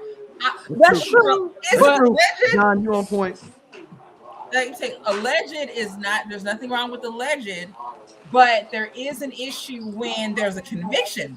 So it's when there's Can we mute someone's mic? Cornelius, I think that's your mic. It's not alleged no more when there's a conviction. And if I can look up this person's name on the state of California or any states, and I can find them on the registry for sexual offenders, it ain't alleged no more. There's no allegedly. It is factually. It had And we can go over her house if we wanted to right now. Like, that's crazy. Like, we know where you live and you out here doxing. The house, the name, the address is documented because it has to be by law. So again, you can't go to daddy and daughters and donuts. You can't go to Disneyland. You can't take your kid to fucking Disneyland. You can't go to the graduation. You can't go to. You can't even. Even Big Boy was there for the first day of school and graduation, and your ass can't be. Boy can't go to Chuck E. Cheese. You can't go to Chuck E. Cheese. Like, I just can't. Like, this is, I don't understand. I just don't understand, like, the logic behind it all. And it's just, it's not hilarious. It's actually kind of quite sad. And somebody said something the other day, and it made me take a step back. And then I was like, nah, we're not going to do that. And somebody said, okay, while we're here and talking about her and how terrible she is, can we finally admit that monster verse is overrated? And I kind of sat with it for a while. And now a week later, I'm kind of like, nah, you're doing too much. That's one of the best verses of the last 20 years. I want to answer 2 questions from the chat. Cameron wants to know, why am I so loud? Because I'm drunk. 2. I thought they was talking to me yelling in the mic. Because I thought the answer is my face is going to start getting redder and redder as time goes on, and it'll be fun. Somebody thought she was a white girl. They said white girl with the white girl with red lips is fire. Yes, I have made it. I knew that if I stuck with it long enough, I knew that if I stayed long enough that y'all would catch this white tea, and I appreciate it. I want to say this real quick, because there are, how many more superlatives do we have? We have 2 more. Okay, so y'all, so we. All right, who is next? Because we gave Nicki Minaj. Who is the next person? And I said Stephon Diggs. You said Stephon Diggs from 2 off. I'm gonna look at low key. I'm gonna go on the other side of Stephon Diggs and put Cardi B on there. That's a package deal. It's a package deal with them too. Okay. You too old and too popular to be going through what you going through. Like, that's it, plain and simple. Like, she should not. Want us to give her a break. She said, my thing is, they did a whole they did a superlative thing for the team, his team. I think it was the Vikings when he was on the Vikings, and they said, who is somebody on your team that you wouldn't want your sister to date? And everyone on the whole team chose him. Yep, the whole team. That was like, and people people go find a video, people are like, oh, Stephon, and going back to doing what they know, thinking they lost. Even the ball boys were saying Stephon. I'm seeing that video everywhere. Yeah. Why would you think it would be different? Is the great Genuine said, what's the difference? It's no difference between us. Listen, I've made some horrible mistakes in my life, but I'll be damned if I'm maybe mama number 2 in the same year. And no, number 3. Baby number 3 in the same year. I'll be goddamned if my son and his brother, his half brother, you only say half brother when you don't care about the other kid. That's when people say it. Nobody says it otherwise. The other half brother that is a couple of weeks apart. That is, I just y'all throwing the same birthday party, y'all. Hey, we just gonna do it together. We just gonna bring them up. We just gonna combine them together. Y'all the same age. Y'all Irish twins. No. Too many. And again, life happens, shit happens, whatever. I understand, but no, it's it on purpose. It's a no for me. It's an on purpose no for me. I just no. Hey man, nigga, just call me Batman. Baby, I saw somebody mention Batman, but I didn't know who they were referring to. It's all good. What did you do? Man, I just stepped in my backyard. Man, I just stepped in the backyard, bro. Well, I'm gonna tell you right now, Stacey's about 85% drunk, so let's keep it moving. So I have I've had 1.5 cups of cut water. Which flavor you got? I have this one. She had that margarita. She that got margarita? that 12.5% ABV. Oh, man. So I changed categories. One of the categories is overlapping another one. So I added in a brand new one before our final category. Hater of the Year. Hold on. 20 seconds. You hit your mic real quick. The Hater of the Year award. Hold on. The Hater of the Year. Hater of the Year. Hold on. Go ahead, Stacey. Go ahead. It's you me. Say something before. Oh, you can't count, Stacey. I am. You can't count. I hate all of you. It's like I hate all you niggas. You can't be you, Stacey. It can't be. Come on.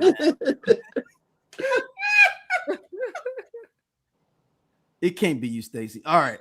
My graphic is messing up. It was the Haters Ball. The Chappelle show. Yeah. So all right, I'm gonna go out on this one first. The best part of the Haters Ball part is when Ice-T says, "Next nigga to talk while I'm talking, getting shot." That is my favorite part of the entire. Hold on, let's see if I can get it up though. Let's see. He's like, I don't know you, but I hate you. Next nigga to talk while I'm talking, getting shot. That's real. I don't know you, but I hate you. When we think about the year as a whole. Hold on. I got it. Hold on. Let's do our intro. We got to keep it all the same. Nancy, what can I say about that suit that hasn't already been said about Afghanistan? It looks bombed out and depleted. And of course, the so-called beautiful. Why don't you click your heels together 3 times and go back to Africa? And as for you, Ball Talk, very insulting what you said about my coat. It's made out of your mother's pubic hair. Quite silly. Now, if you'll excuse me, I'm gonna go take my throne, because I'm a shoo-in for Hater of the Year. The Player Haters Ball is not always about hating on one another. We play games with each other, too, like our annual photo flip. Oh, damn. All right. So, Hater of the Year, Stacey cannot nominate herself for this. Y'all don't never let me have any fun around here. Shout out to Patrice O'Neal, though. Period. Rest in peace. Peace out. And Corey Holcomb, I hope that one day you think that you're as funny as he is. Like it is. I know that that's what you're trying to get to. You're not. I'm 85% drunk. Keep going. Let's go. I'm going to start it off first. Hold on. Go ahead. I switched to water. We might need to let Stacey have it. I switched to water. Stacey, You know, you start off first. This is we're gonna recoin it the Stacey Adams Hater of the Year Award. We rechristened it. I was sleep so good tonight. Sponsored by Black and Miles. Thank you. The good people of Middleton Black and Mild have for years. You will not talk bad about the good people over at Middleton Black and Mild. They gave me a bathrobe. I got an ashtray. I got a lighter that's around here somewhere. Anyway, moving forward. So when she done, could I go next? Please move forward. Okay, I'm gonna say hater of the year is who you got, Dara?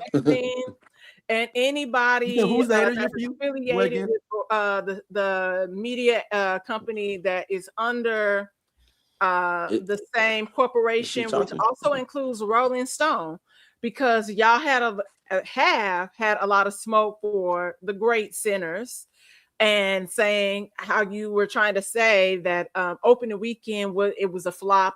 And it was at that time, I think it came out, it came out on a Wednesday, because I saw it on a Wednesday night, and opened everywhere else, I believe, between Thursday and Friday. And by mid-weekend, you guys were projecting it to be a flop because it only made, at that time, $60 million against like an $80 to $90 million budget. But yet here we have Marty Supreme, which is A24's largest big budget film, and hyped this movie up. And the same woman that wrote that article about Sinners is saying how Marty Supreme has done so great, $70 million budget, and it had only done $17 million this past weekend. Also, Rolling Stone, when they listed their top movies of the year, excluded Sinners from the top movies of the year. See, I remember all of the backlash. Stacey's coming sober real quick. I remember a lot of the backlash in the beginning of the year in regards to Sinners. And then even people, I remember seeing some of the tweets about how much money they had made, and that there were huge artists who were coming out against it and saying, hey, chill out. Like, it's been a day. Like, it'll be fine. Ben Stiller was one of them. Yeah, I was gonna say, like, Ben. That's exactly who was in my mind. Ben Stiller being like, "Hey, like, chill the fuck out." So, and it was not just Black actors stating this. There were white actors who were coming to the defense and being like, "Hey, chill out. Like, this is not a huge, like, it's not what you're making it to be. Like, this is not like, oh, nobody wants to do this or whatever, blah, blah, blah." So, and Sinners has proven Sinners did what it needed to do. It's very simply put, as far as in the box office, as far as media streams, the fact that it's back. I think that's what's going back to the theater, it's going back to streaming. So there is a whole lot of what Sinners did. Some people feel like, oh, it was too deep, I didn't understand it. Even if on the base level, if you don't go into all of the extra nuances, it's a good story. Mm-hmm. Like, even if you don't think about, oh, well, it really meant this and it really meant that. You don't even need to know that part of it to just understand the overall story. Exactly. So, and I want to read, Stacey, I'm sorry, I'm going to cut you off. Go ahead. No, please do. Yeah, I want to read. I have it right here. Variety says Sinners has amassed $61 million in its global debut. It's a great result of an original film, R-rated horror film, yet the Warner Brothers relief has a $90 million price tag before global marketing expenses. So profitability remains a ways away. Marty Supreme earned $6.73 million domestically on Friday. This film has earned $16.2 million since Christmas and is projected to gross $30 million by Sunday. Mind you, she mentioned no budget, which again was $70 million. Nothing. So those are total polar opposites. And I saw it and I was like, oh wow, this is white. This is, and not that there's anything wrong with that, but it's atypical white man not taking accountability, and I'm going to fuck over everybody to try to get what I want, and I don't get what I want in the end. But then I still have this arc where it's like, oh, this was what was supposed to be important to me. And there's no recourse for all the fucked up shit that he's done. And you have this movie, Sinners, that especially the sequence when they're in the juke joint. Bar sequence. Yes, and the music sequence that transcends generation, and it shows you how music collectively keeps us together as a race of people. Mm-hmm. And that's just not for just us, because you see other races in there as well. And it's just saying how music transcends all of this stuff.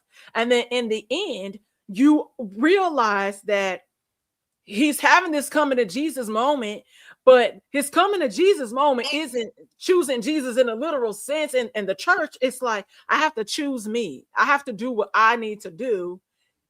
So so Variety, y'all can suck a dick and die. That's all I got for y'all. So you were so educated and eloquent at the When it end. comes to journalism as a whole, like, let's just be clear. Daryl and I have journalism. I don't know everybody else's degree, but I know Daryl and my degree is in journalism. And so I say all that to say what we're seeing right now and these narratives that are being pushed and that is dividing us, we have to hold on. Somebody said that was a stupid scene, Yeah, no, but it really wasn't a stupid scene. But you might not have got it, and that's cool. And so when you really look at everything that we're seeing and how our voices are being silent, everybody is saying, "Oh, this is defamation." We have deep fakes happening, people twisting your words and all of this stuff. We have to really stick together and like share the truth. And somebody with the notoriety, and these motherfuckers I gotta block them.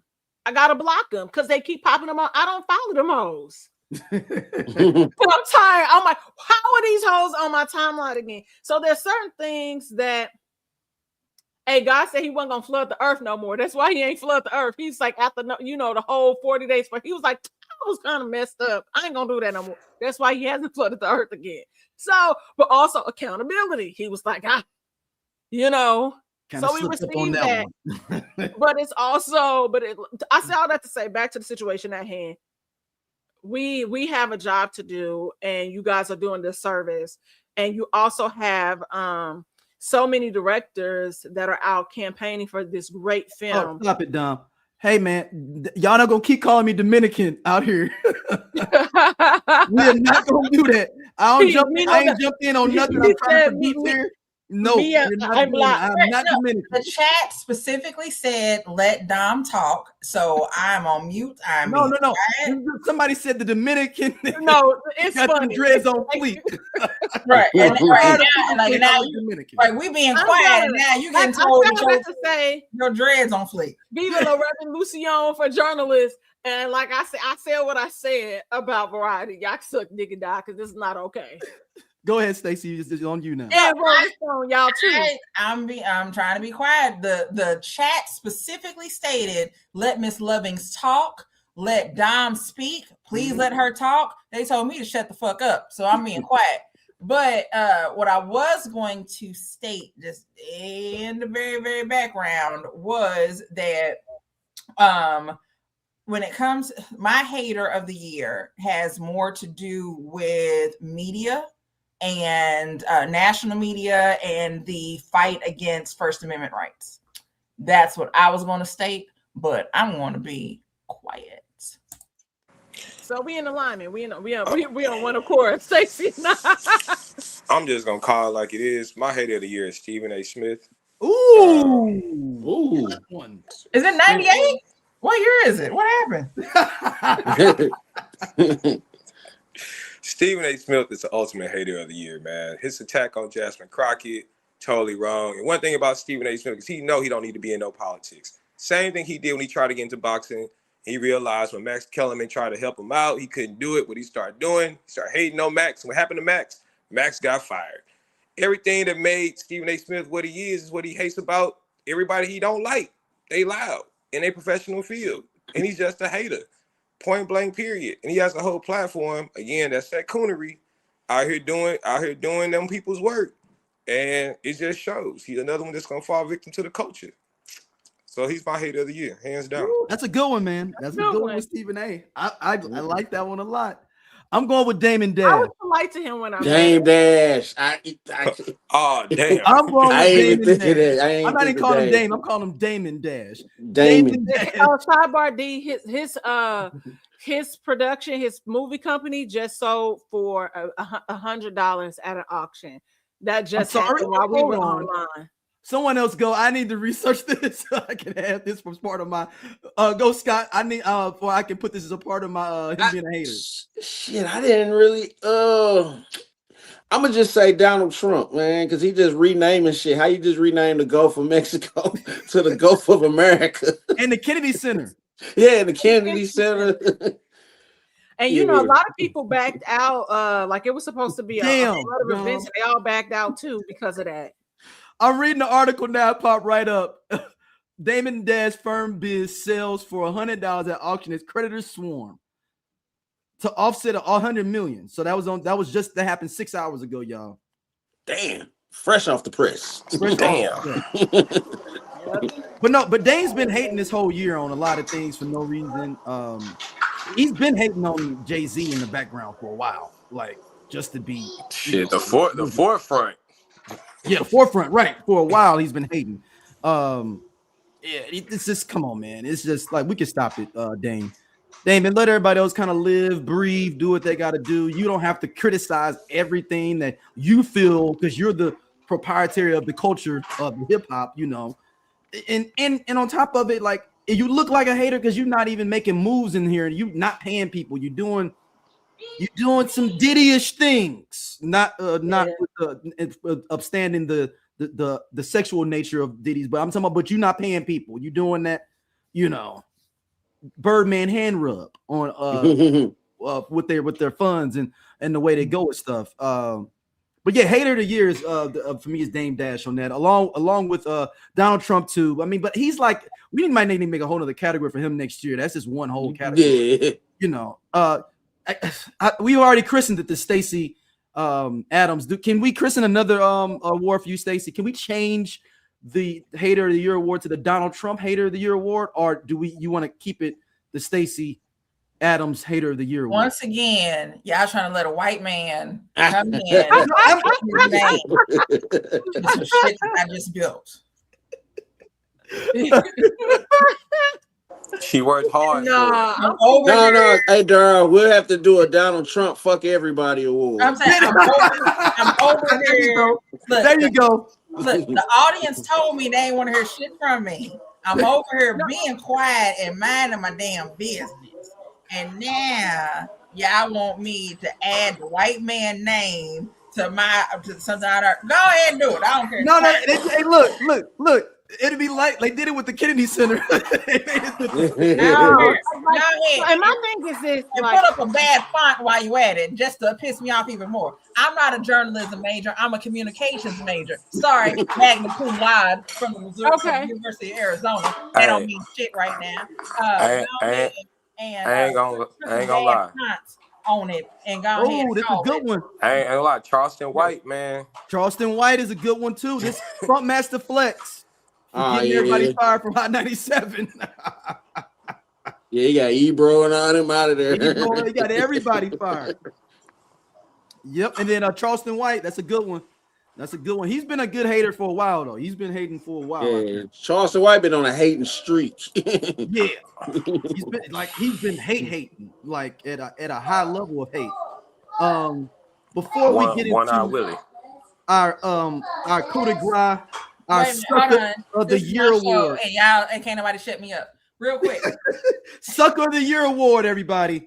Oh, yeah. The Sucker of the Year. Before we get the Sucker of the Year, like I said, I am bringing up Trump against the First Amendment rights and the issue that has happened with the issue with Paramount and the Paramount deal, with Paramount purchasing CBS and the ramifications of that deal, and how now in May of next year, Stephen Colbert's show will no longer be on the air. There is the issue with him as consistently threatening the FCC and Disney to fire their one of the people that are underneath their umbrella, ABC, Jimmy Kimmel, because he doesn't like being ridiculed. The fact that he is talking to NBC executives about trying to get rid of Seth Meyers. The fact that there is currently a deal on the table with Warner Brothers to purchase something that is called HBO, or home box office, from those of us who are from the 80s and the 90s who had that little cable box. And you know who owns HBO? John Oliver. Everyone who is a critic of his is being targeted, and he is trying to remove them from the air. And the worst part of this is that these are white, heterosexual, land-owning men. And I say it that way because there was a point in time where if you were not white, heterosexual, and land-owning, you did not get shit. These are these men who have these quote unquote qualifications, and the president of the United States is trying to strip that from us. Freedom of speech is on the line.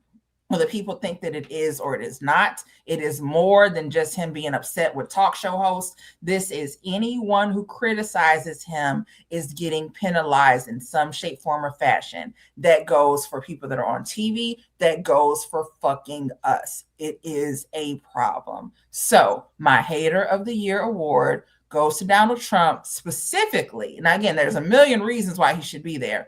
This goes because of his hatred towards the First Amendment, because he believes that it only protects him and not everyone else. Hey, Daryl, can I go first on this one? Hold on. No, let's let that sink in. Stacey put out there real quick. That's real. Like, yeah, that's some real. That's real shit. Yeah. That's real shit. And I think a lot of the issues here and just understanding new age media. I probably should finish my homework at some point, D, for that modern journalism. Oh, wait a minute. I'm sorry. Real quick. Hold on. There's somebody. Oh, did you get rid of them yet? Oh, did you block them? Oh, there was someone in the SW6088. Stacey needs more makeup. Honey, I don't wear makeup. You should try it. So this is what they call, this is called hereditary and unattainable. Oh, that sounds good. Anyway, I say all that to say, she says all that for me to say, and understanding where everything is going and how we we see in real time that we're entering an authoritarian state, which goes against all the principles of what this country was founded upon. And we won't, and I know we were, as Black people, considered property or 3/4 of a man. But we fought a lot, especially as Black people, to get our voice, to be in the positions where we are today. And not just us, there, our allies. And, you have so many people that have done the work. And we're seeing everything being dismantled because somebody is sensitive and pussy. Like, let's just call it what it is. Like, you are a pussy, you're a punk. And so to satisfy your ego, your little dick ass ego, you are disrupting the ebb and flow of everything that has been laid down before you even fucking got here. And the issue that we have with that and Democrats is that y'all allowed this motherfucker to come in and steal the election. Because we know that he stole it. Elon Musk told us. Everybody else, we knew that because it was, Republicans are tired of this bullshit too. But then you have people like the middle American white person that sees somebody that represents them, that seduces and schemes to get ahead in life, and it gives them this idea that, oh, if I operate this way, or if I just share this piece of bread with somebody, if I break off this corner and give them a corner, y'all taking too much from me. But that's how it always we were here first. Blah, blah, blah, blah, blah. No, you were not. The Native Americans were actually here first. And they actually talk about how they actually wish that they didn't break bread with y'all. And that Thanksgiving wouldn't be a thing had their ancestors had more discernment and awareness of what y'all was doing, because y'all brought all this disease and wiped out nations. Well, y'all don't talk about on the Lewis and Clark expedition how y'all raped Sacagawea. Both of them niggas. Lewis and Clark? Yes. They raped her on the way out here. That's facts. So yeah, no, I believe. I was trying to make a joke of it, saying Lewis. Yeah, no. I mean, but and I say all that to say is just like the conversation is, it's like, has things gotten worse? Or is it just that everything is now under a microscope and has a lot changed? And it is a conversation that we consistently have. You know, like, has it really changed? Or has it that is it just like everything is just now in your face? It's in our face. Mm-hmm. So we have no ability to see it. Put it this way: when it comes to police brutality, the story of Rodney King wasn't new. It was absolutely. It was on videotape. Yeah, that's the difference, is that it was videotaped. Those stories of people complaining about police brutality, with the LAPD or with any other police, district or any other municipality, none of that changed. It's been the same for decades. But the night with Rodney King, someone had a camera and called it. And even with that, we saw how that ended. So it's just more or less that we have more information at our disposal. And while some information was easy to access, you could have gone to a library. Now you don't even have to do that. It's your fingertips. The worst part is that right now with AI and clickbait and all of that, there are narratives that are being pushed that are untrue. Yep. And it's becoming more and more difficult to determine what is misinformation and what is disinformation. What's the difference between the two of those? And then even once you see something, I see it on my Facebook page every single day, that people are reposting fake shit because, and the thing is that there's a piece of them that knows that it's fake, but they're still reposting it.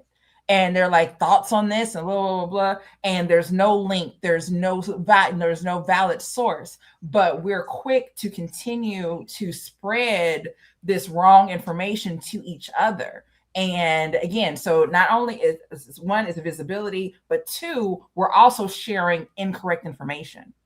So it makes it worse and worse and worse. And that goes like, and I'm sorry to cut you off, but that goes back to what we said earlier, like education.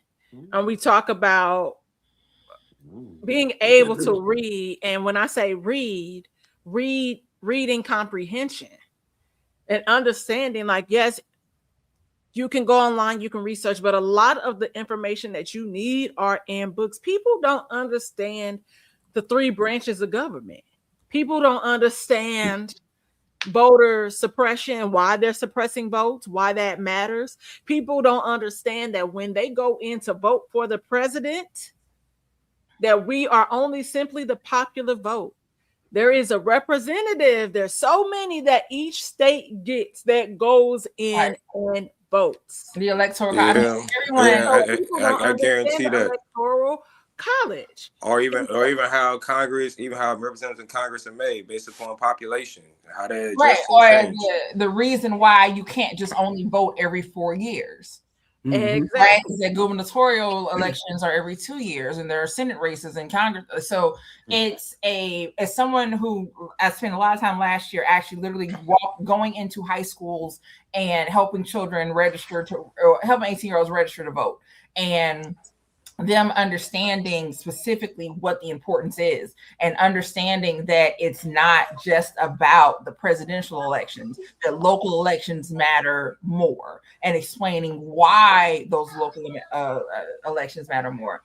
I think every adult, I'm not even being funny, could use a quick civics lesson as for sure. Ours are. Again, it's Misha just said the electoral college is used as a oppressive system. I'm not saying that it's not at all. It's the fact there's also the part that people don't understand it.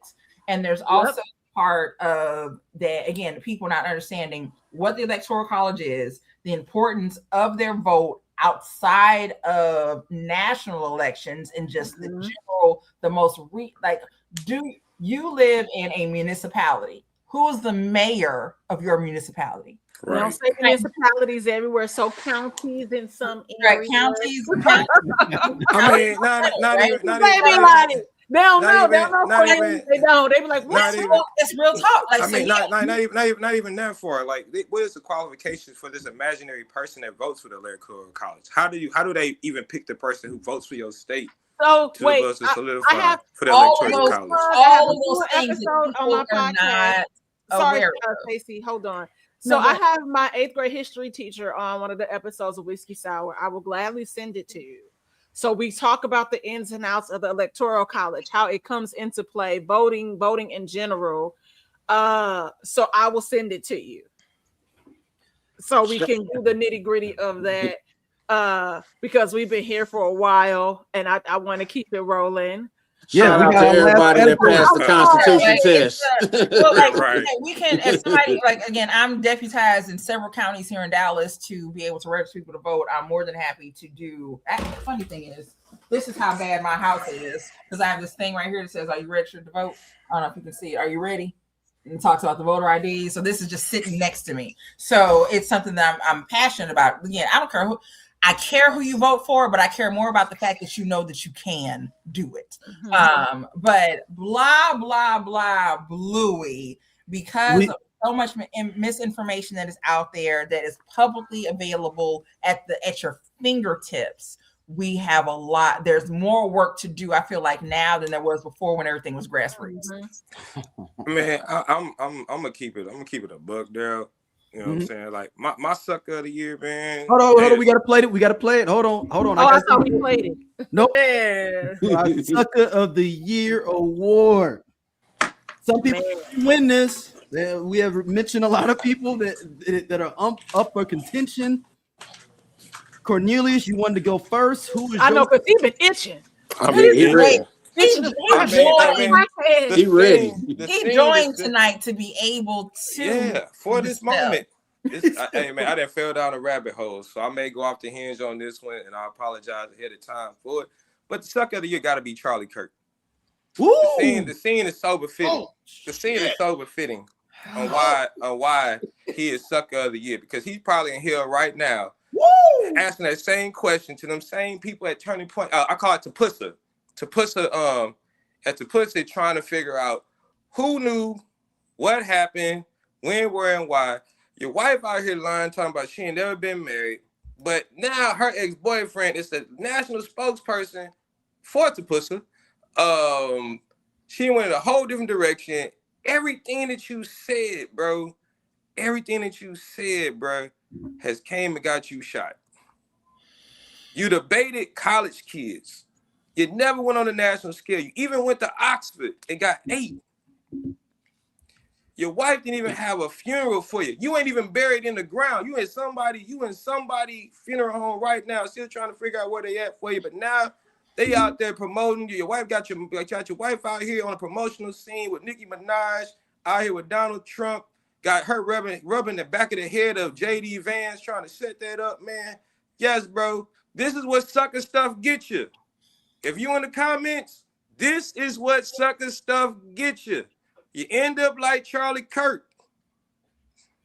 Talking out the side of your neck. Talking out the side of your neck. And I rest my case. I had to go fix me a drink.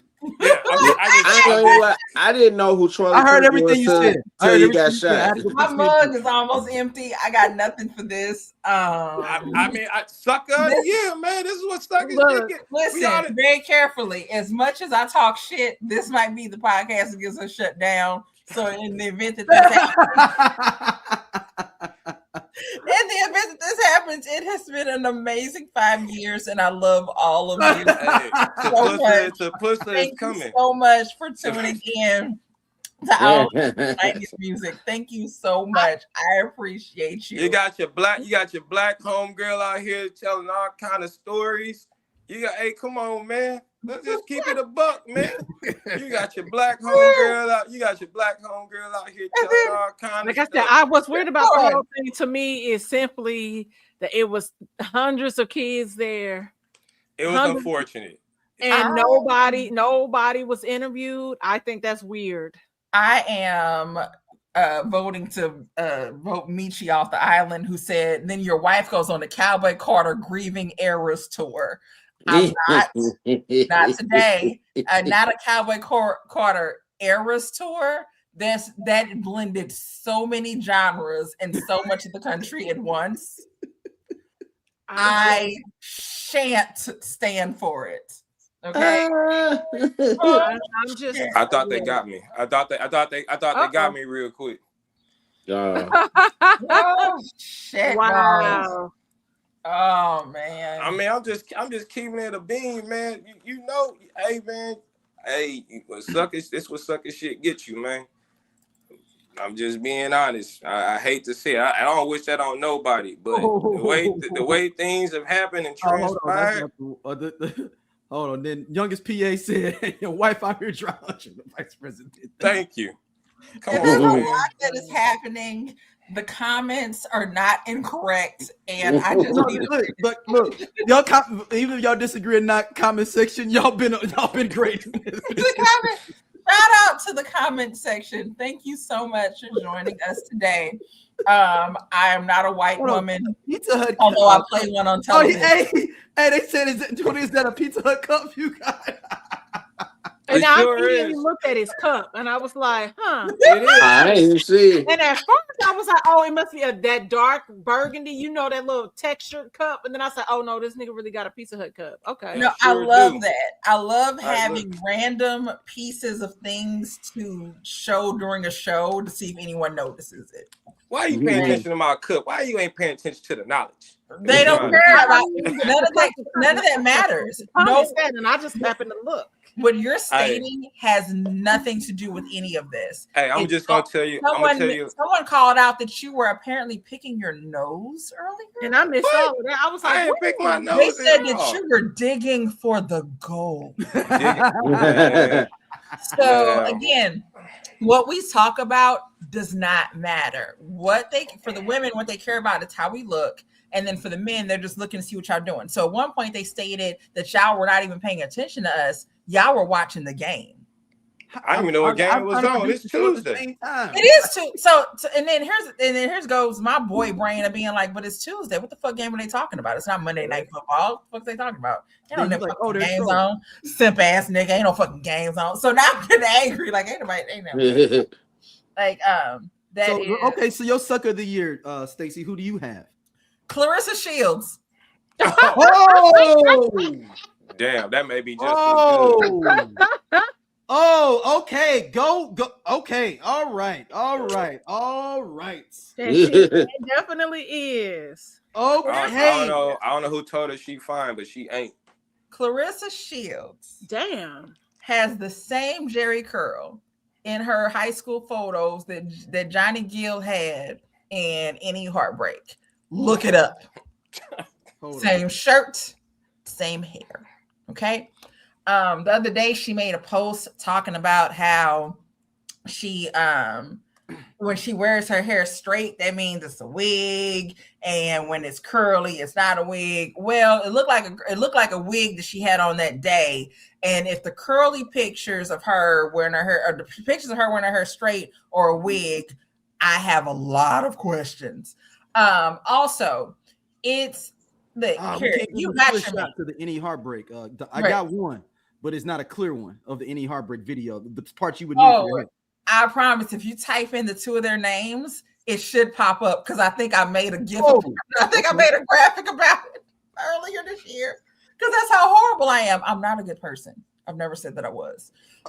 Here it is. All right, I'm finna find it in a second. Here you go. So, at that point, again, I am not challenging her as it's not for Any Heartbreak. It's from when he did the song with Stacey Lattisaw. No, it's any heartbreak. It's a yellow shirt. With the big yellow shirt. It's specific. This is very So specific. this is the one that they put up. This is the one that I found. I'll allow it. I will allow this.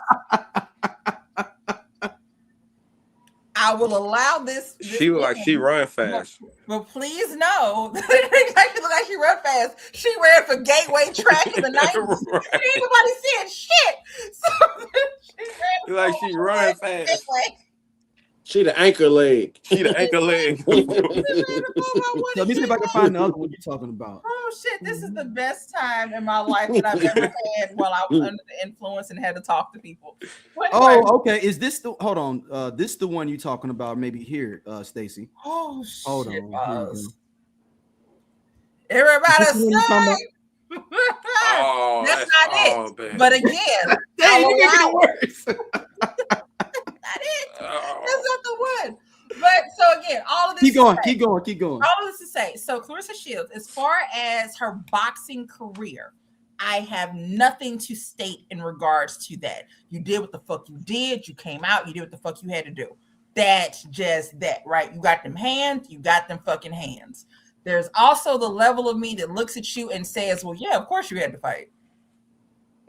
Yeah, that makes sense. I understand why you had to fight, bitches. I get that. She is, and as someone who has, again, I will tell you, I've dated some of the worst men that St. Louis has to offer. And I have dealt with a lot of shit. I have dealt with some dumb shit. I have dealt with some horrible, like it's some shit that I have dealt with that I absolutely should not have. Okay. She has dealt with shit that she has put herself into. It didn't. She said that went over their heads. It didn't. Like, you put yourself into some shit. Like, here's the thing. You found this man named Papoose, which reminds me of Mongoose, which makes me think of Ricky Tikki Tavi, and that's a whole other subject. That's an ADHD train of thought. 2, so you found this man who is still married. It happens. I ain't upset at you, girl. I get it. Sometimes you gotta fuck with a married nigga. The second part is that you, although you can fight and you have these boxing professional titles, I still think that Remy Ma got them fucking hands and can lay one on you real quick. No, I got Remy a shooter. Remy gonna shoot. Remy gonna shoot. She shot her own homegirl. No, that's what she do. She shoot. She don't put hands. Look, whatever. Look, I don't fight. I don't argue. I just hit that bitch with a bottle or with a lawsuit. Either one are perfectly fine in this scenario. I'm okay with them all.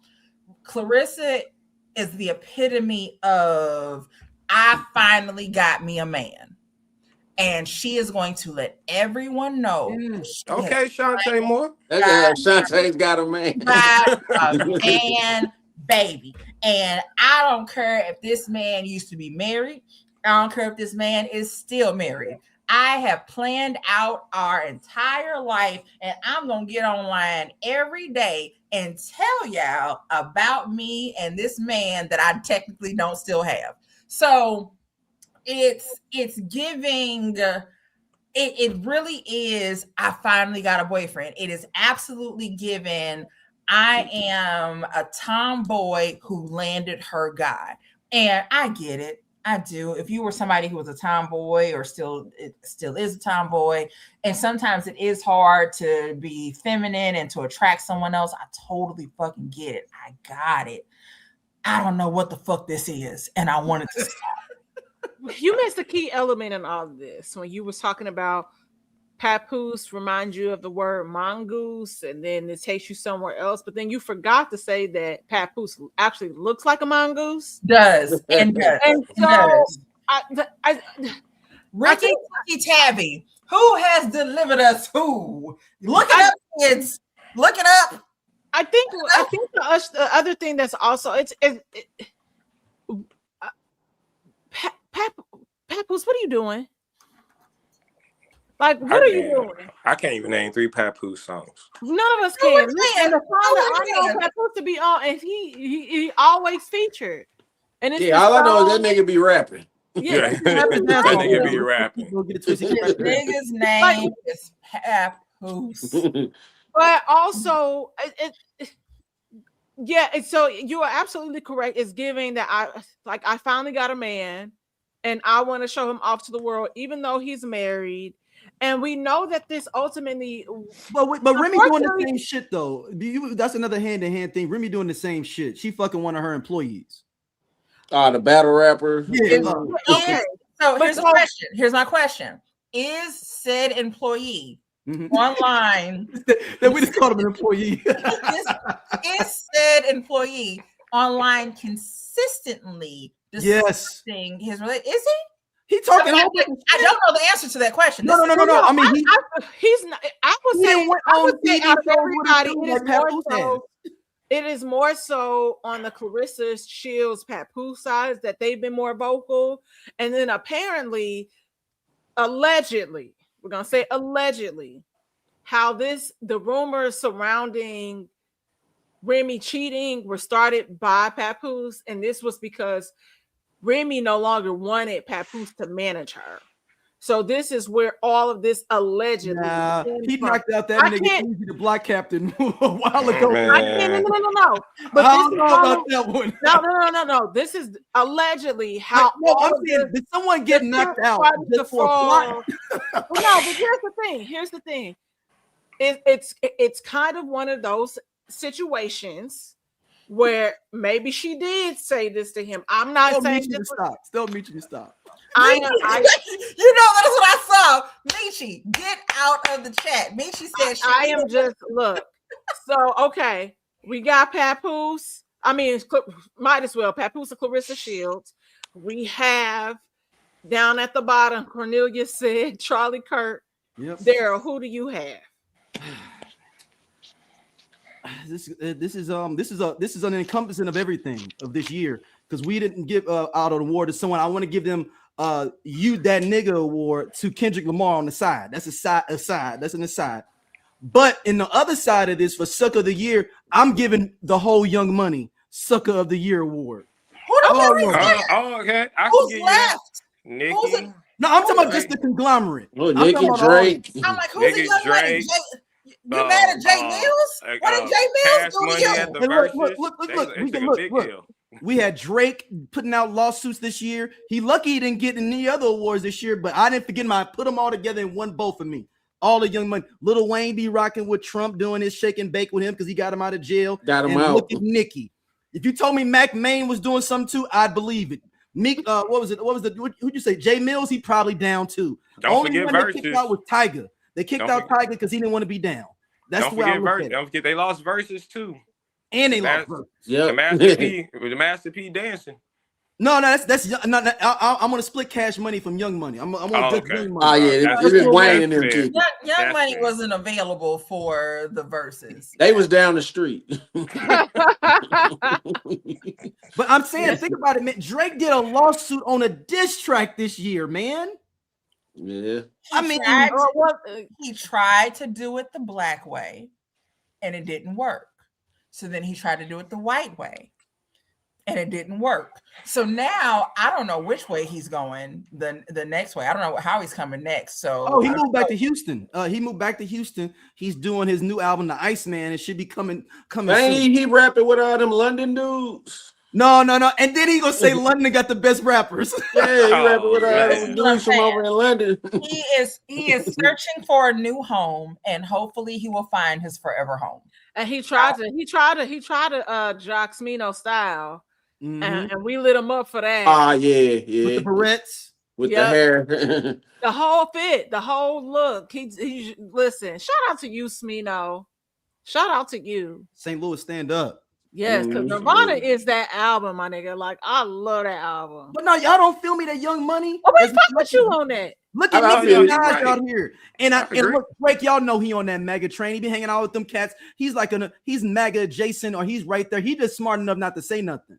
I'll at least give Drake that smart. He's smart enough not to be politically affiliated at this point. Yeah. At least, well, you know what? Can somebody go look and make sure that something happened? Like he said some reason, because it could come out tomorrow that he's now saying he's MAGA. So I don't know. What's the name? Who are we looking up? Drake. I was like, did Drake come out MAGA yet? Because I'm just saying, I was thinking that Drake was smarter than that to do that. No, sidebar. Okay. Can Drake vote? Now, I don't know if he's okay. Or now, is he a U.S. citizen? No, Drake's not a U.S. citizen. That's what I say. He can't vote. He's not. He's not. Apparently, Drake is recording his new album inside a local strip club. I got that in Houston, right? In Houston, yeah, right? in Houston.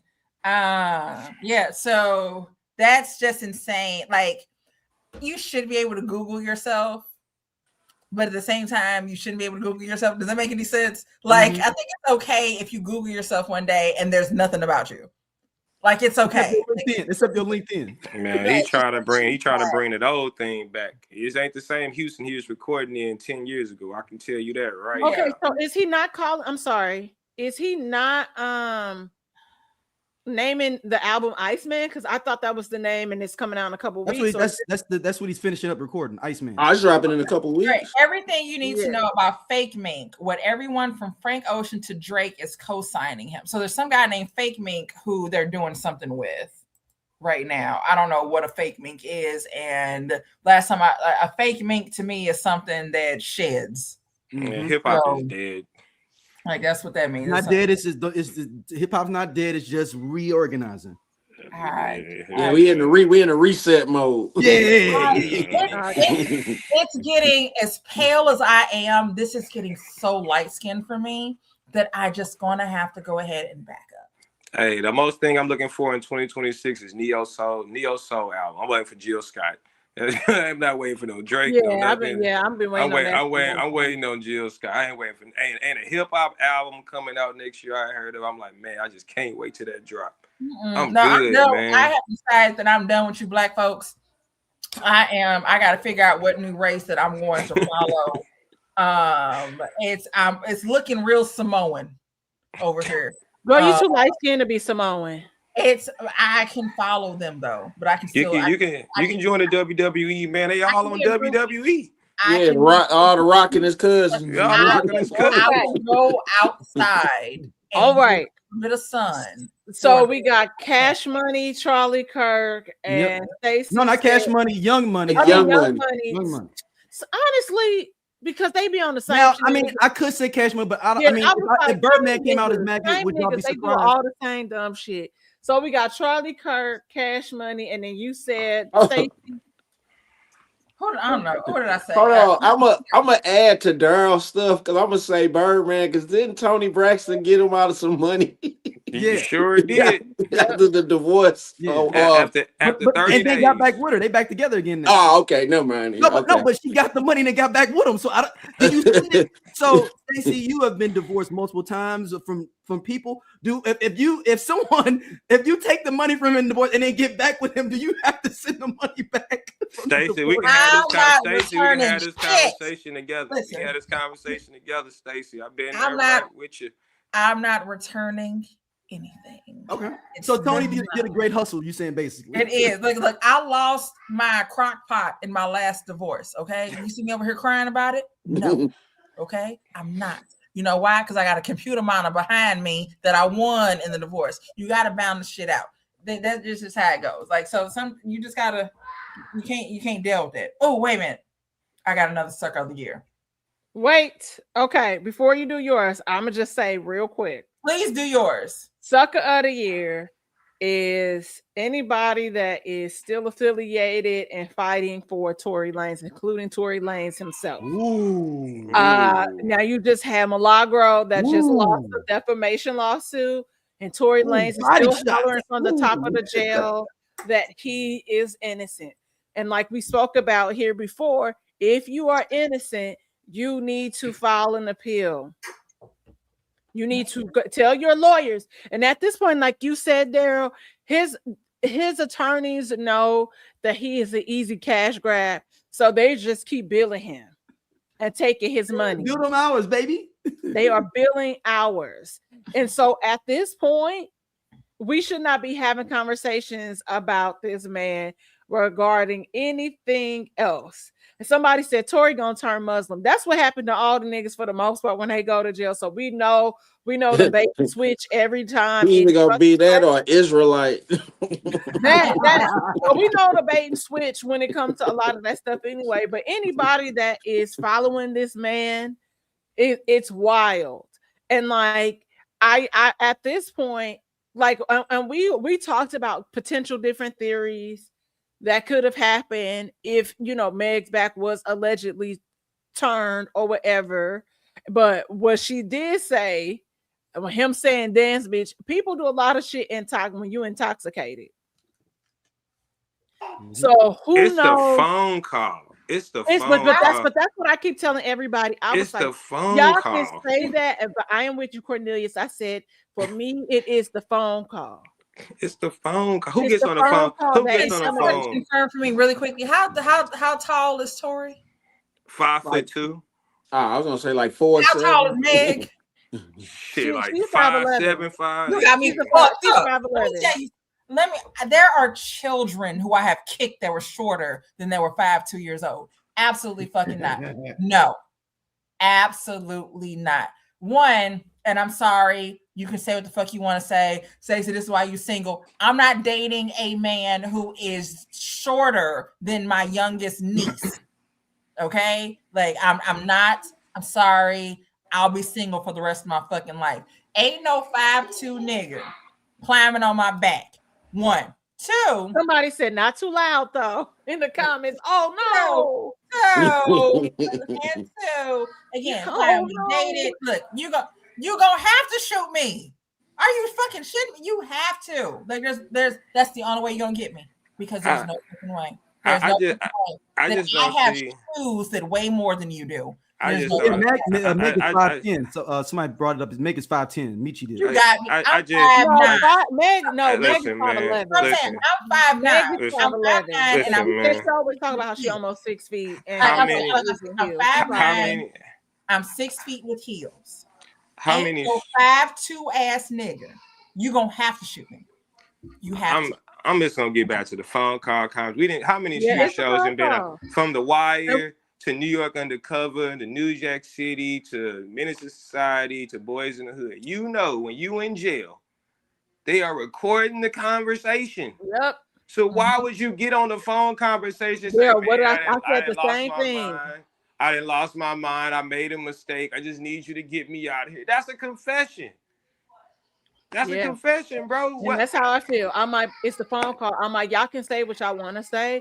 It is the phone call that is incriminating the most here. Y'all can give all these different theories, but I said the same thing. The dumbest thing for him to do was to make that phone call, because if I'm on a juror, and it wasn't like it was hung, all them niggas was like, you going to jail. Megan, and I hate it. If Megan wore dresses that came down to her ankles, if she was fully covered, if Megan rapped about the Lord Jesus and success and going to brunch, this would be a completely different conversation. But Megan does not do those things. That's fair. That's true. Confident woman. Megan has a flat stomach that I would kill for. She got good knees. Yep. Okay. She is bad. And it is so much easier to call her a liar or whatever because of what she raps about or how she looks. If this would have happened to any other, and I need everyone to understand these are air quotes I'm using, respectable woman, the conversation would be completely different. It's because of who Megan is and what she looks like and what she talks about that we're able to, I'm going to say we, but that society is able to laugh at this. We do this all of the time. We rap lyrics where we talk about abusing women or raping women or whatever the hell, right? So between Rick Ross or between Murphy Lee, Don't Need a Burner, we learned from Ike Turner. That's funny to us. It's funny. I mean, I really think Stacey. I really think Tory Lanez believed that him as Tory Lanez, the brand, was bigger than Meg, and he ain't never had a single that was bigger than Meg's. Yeah, this is a good one from This Is Your Conscience. He said, I think Meg looks goofy messing with Tory, but everybody got a body they cringe at. It's just that we know her cringe body. No, that's facts. That's facts. And people are so fixated on the fact that she lied and said she didn't sleep with him to Gayle King. And so when it came out in court that she did, they was like, well, she lied about the whole thing. I'm like, but it's like Cornelia said, that phone call say something else. Right. That phone call admits guilt. Okay, well, how he asking homegirl what hospital they at? What y'all like? Oh, I wish this would have been different. I'm just so sorry. Like, he is apologetic, even if maybe he didn't pull that trigger. Whatever it was, it is the phone call that incriminates him and says otherwise, unfortunately. And I think I told her, I said an alternate theory could be both of them tussle for that gun, which is why her friend asked for clemency. She was entering her Fifth Right Amendment. Oh, so where, immunity. I don't even think it's that. It could be both of them. I don't even think it's that difficult. And considering at that point in the game, it seems like her and her best friend's relationship could have already kind of been falling apart because both of them were sleeping with him, though, which is also interesting because I don't know if it overlaps the time frame of the guy that she ultimately married for 1501. So, which is also a conflict of interest in this case. That's the dudes that's trying to sue her. Exactly. 1501. All these niggas in Houston, and you married a CEO, you married the head of the nigga, the backup, the number two nigga from 1501. Come on. That's what I'm saying. I'm like, so they already had also, it just seemed like it was all these people out to get her. And nobody is saying Meg, like, oh, she's this innocent person. Because like I said, she had no business messing with that boy, and her homegirl was messing with him. If it was very, if you were privy to this information, that's girl code. We don't do that shit. Niggas do that shit. Right. But like women really, like, we kind of really don't do that because that's just like, ew, that's weird. Like, I found out a dude I slept with and was dating had messed with like my former best friend ages ago. And I just was like, yuck, I will never sleep with you again. Like, it's simple for me. That's a whole that is a whole other conversation for another day about why some people end up doing that shit and being like, oh, well, I'm better than her, blah, blah, blah, blah. It ain't that. It's just nasty. It like one aside from, but it's like, that absolutely does happen. I think, like I said, at the end of the day, is that I don't think that Tory. She may have been trying to, it's weird to say that she was trying to gain popularity off of his image. Sometimes it happens where one of you is popular and the other one becomes more popular. And then what happens? I've dealt with that just in personal relationships where one was a little bit more popular. I became a little bit more popular, and now there's an issue. There was it didn't end in any type of violence or anything like that.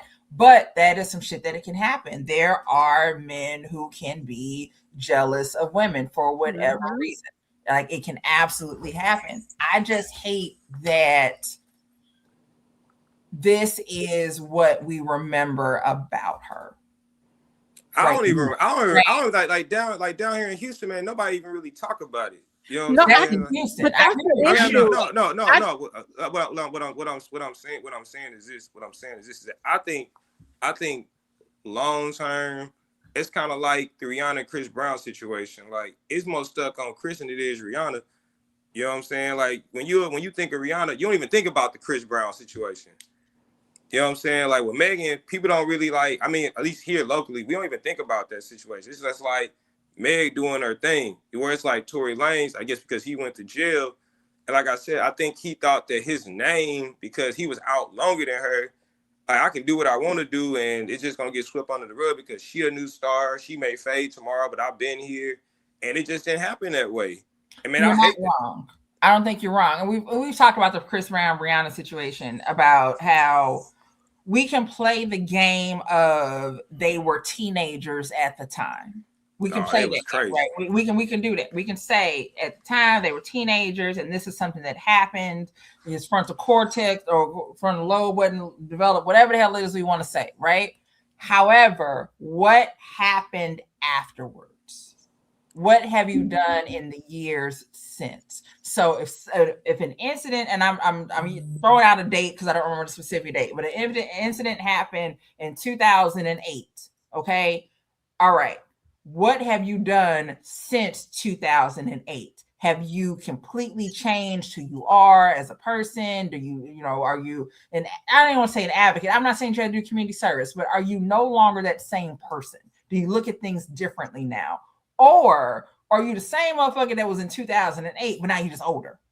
There's the difference. And so when it comes to a Chris Brown person, that's what the problem is for me for him, is that, again, I'm not discounting what happened with him and Rihanna.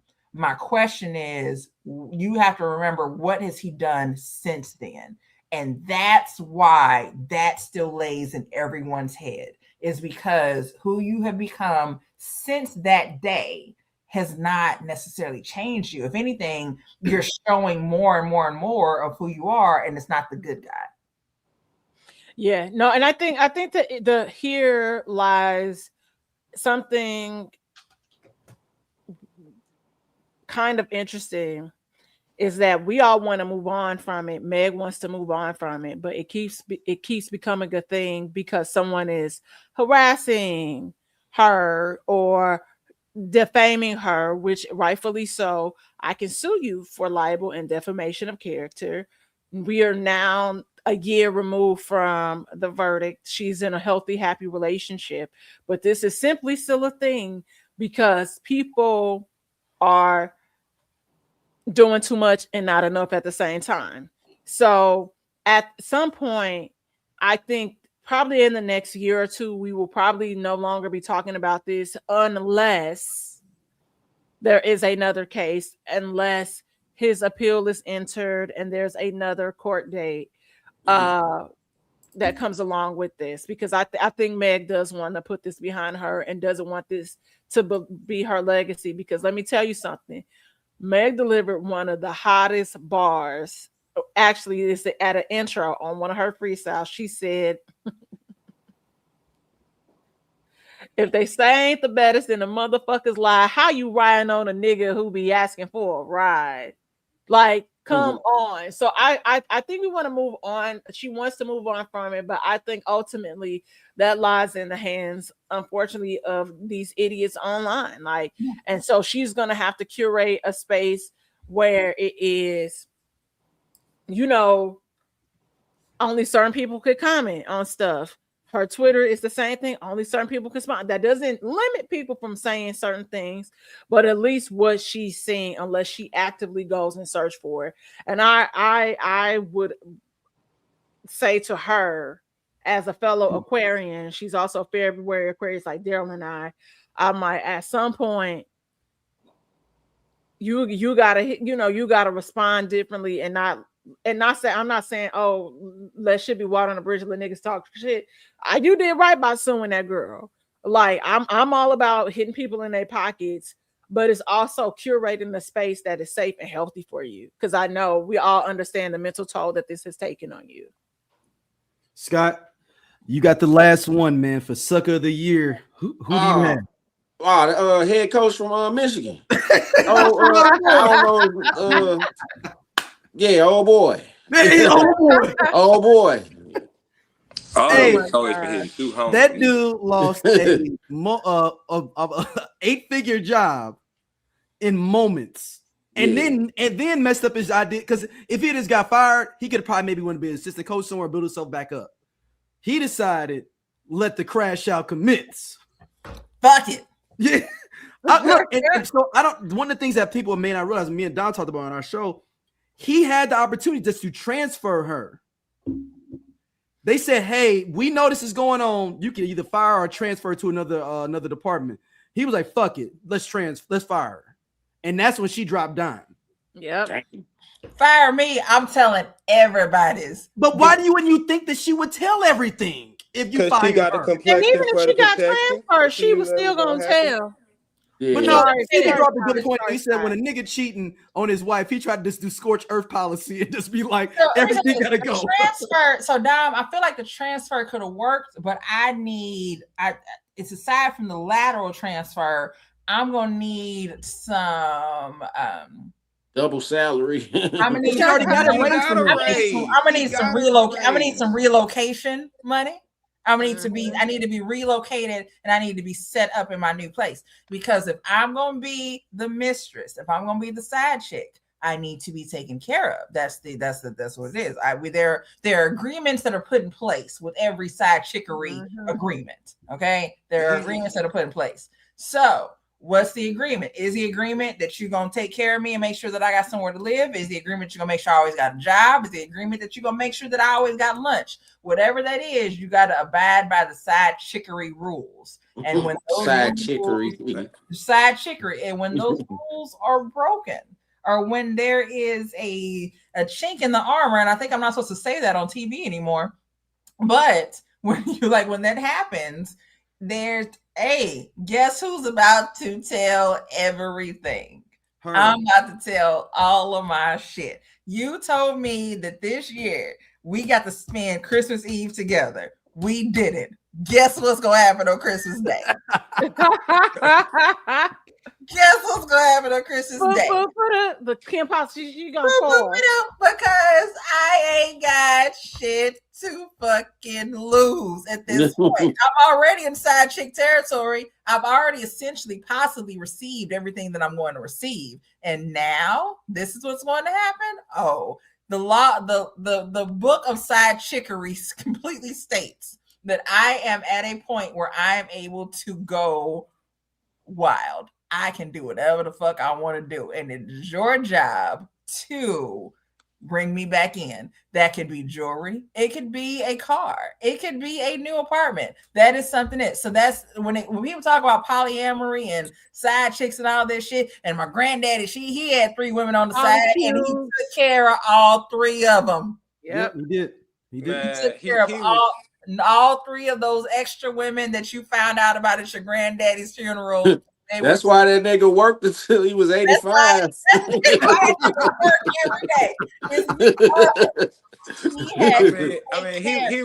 He was screwed from jump. You paid for silence. That's what you paid for silence. And when you don't pay for silence, again, it's all in the contract. When you don't pay for the silence, well, now we're in a breach of contract. But you dealing with a brother. Contract. So he now ain't never dated a black woman in his life. He don't know nothing about that contract. I now have to act accordingly based on what was said. Wait a minute. I want to throw in an honorable mention for Suck of the Year. Brian McKnight. Oh yeah. This hurts my heart. It hurts. You guys, like, for those who are just tuning in for the very first time and are in the comments with shit to say, I thank you for, again, your engagement, because we love the views. We appreciate it. But Brian McKnight is someone that Stacey absolutely loves. I have loved for years. Huge fan of him. Huge fan of his sons. Rest in peace to Nico. And Brian McKnight has disappointed me every which of way this year. He is the father who went to go get cigarettes and never came back.